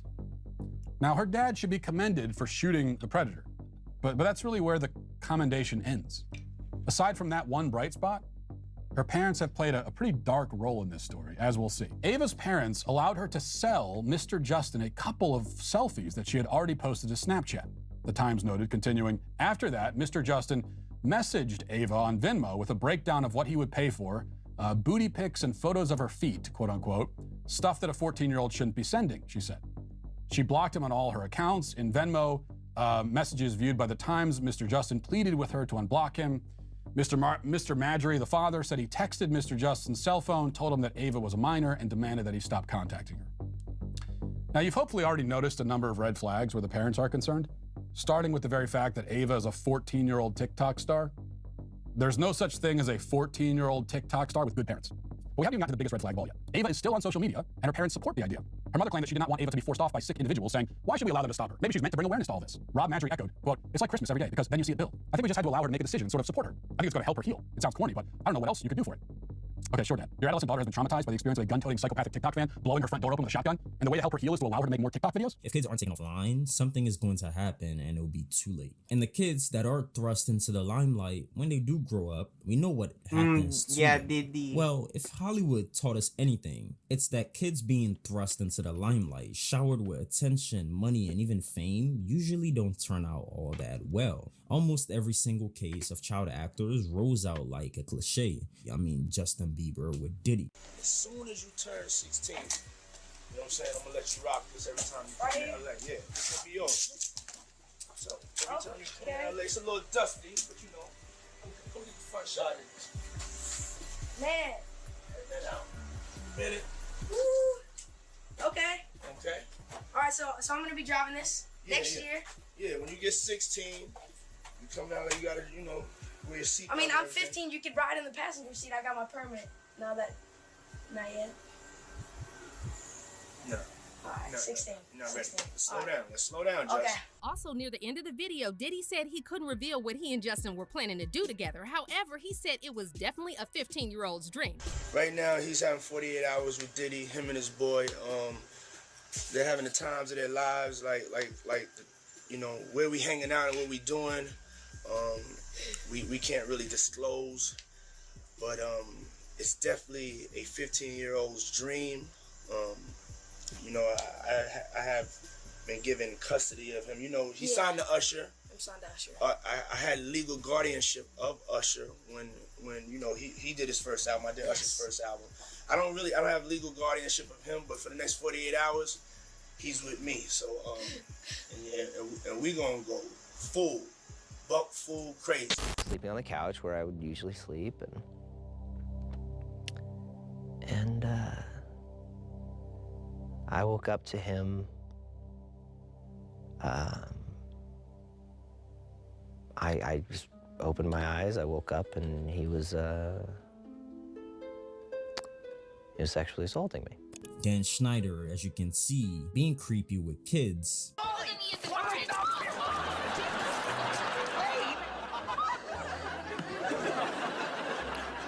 You two were fighting, and you yanked Festus right out of his grub truck, and now he's in the hospital. I just wanted a tamale. Well, you went and broke his tamale-making arm, so now what? We're sorry. Yeah, well, until Festus is out of the hospital, you two are gonna work the grub truck. Gross! Trina? I'm not gonna. Why should I? Jana McCurdy on Nickelodeon. Jeanette McCurdy's mom isn't even the worst villain in her shocking memoir. She's exposing a producer who took advantage of her when she was just a kid on Nickelodeon's iCarly and Sam and Cat with Ariana Grande. We uncovered the disturbing truth about the man she calls the creator. From verbal abuse and massages to making young actors do creepy and inappropriate things in scenes that he wrote and directed himself. We knew something was off. Jeanette claims Nickelodeon offered her $300,000 in hush money. I grew up in a goddamn hoarder house with a cancerous mom who constantly wept about not being able to afford rent and utility bills. When Jeanette rose to fame as a Nickelodeon star on Dan Schneider's show iCarly, it seemed like she was living every kid's dream, but behind the scenes, it was a nightmare. I'd always been the homeschooled kind of weird Mormon kid on the outskirts who never quite fit in. So to have that form of validation felt really good. And then it very quickly shifted. I would cry and I'd tell my mom, I don't want to do this anymore, but she'd say, well, we need this. And then I'd feel guilty. Why wouldn't her mom let her stop? By the time she was 15, Jeanette was the one paying all of her family's bills, and they depended on her. My family was struggling from the day I was born, so my mom put me in acting when I was 6 to bring in some additional income. I think my mom saw my career as a way out. And even Ariana Grande being sexualized for 2 minutes straight. Have you ever said something, like a sentence, and thought to yourself, wow, like, I bet nobody else on earth has ever said those exact words that I just said. That happens to me a lot. So now, just for fun, I'm gonna say 3 sentences that I bet not one person has ever said before in the history of mankind. Sentence number 1. Oh man, my uvula got stuck between that hamster's toes. See? That could never happen, because your uvula is that swingy thing in the back of your throat right here. So there's no way you could get it stuck between a hamster's toes. Sentence number 3. I'm soaking wet! Quick, somebody bring me the ocean! No one would ever say that. Why? Because if you were soaking wet and you were upset about it, the last thing you'd want is for somebody to bring you the ocean. Because the ocean is even more wet than even the wettest person in the world. Have you ever tried to get your whole big toe in your mouth? Check this out.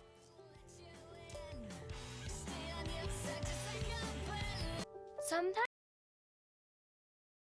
I wonder if you can get juice from a potato. Is it possible for a teenage girl to drink water upside down? On our list, we have to talk about the system. Happy pills, rehab, promiscuity, and mental breakdowns. And these kids, they at least have some laws protecting them. But with laws, there's loopholes around them, and we get this, right? And these kids are still worse at the end of the day. The kids can count on a law Why called does it the keep Coogan showing Law them? to give them the flimsiest amount of protection. The little boys and girls are completely at the mercy of the predators and their equally sick parents. I blame the parents just as much as the criminals, and even in some ways even more. They're essentially pimping out their kids for a quick buck, and in doing so, they're putting them in direct line of fire for mentally unstable and dangerous individuals who stalk and prey on children. And the reality is that it's money. The end goal of this is money, right? If making any possible amount of money with influencing is the norm, it's only going to continue. Then it really doesn't matter who dies or who gets injured at the end of the day. It's just part of the plan, part of their plan. It's like the big corporation, you get them fat, get them sick, deny them of natural cures, and have them buy your medications, right? Wink, wink. And make no mistake, social media is slowly turning into the new Hollywood, right? Went The all same people conspiracy sponsoring there. these kidfluencers are also sponsoring movies and TV shows. Wait, where's our bang? We can't forget our bang. I gotta bring my bang. Before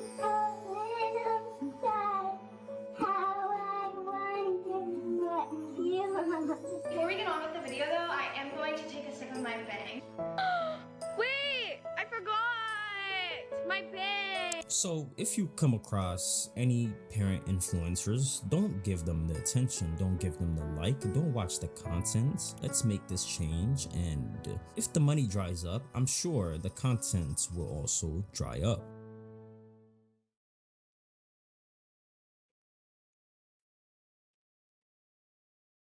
I say I say the fucking pedos go to fucking jail. There's cyber, the world of cyber security involves CP, and yeah, unfortunately a lot of them are in the world of dark web, like using Onion Tor sites, hosting their services there, and yeah, they have a network. So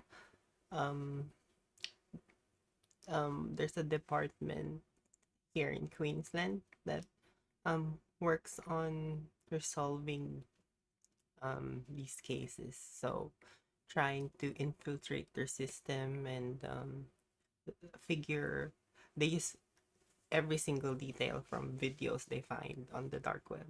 And yeah, they recently caught one.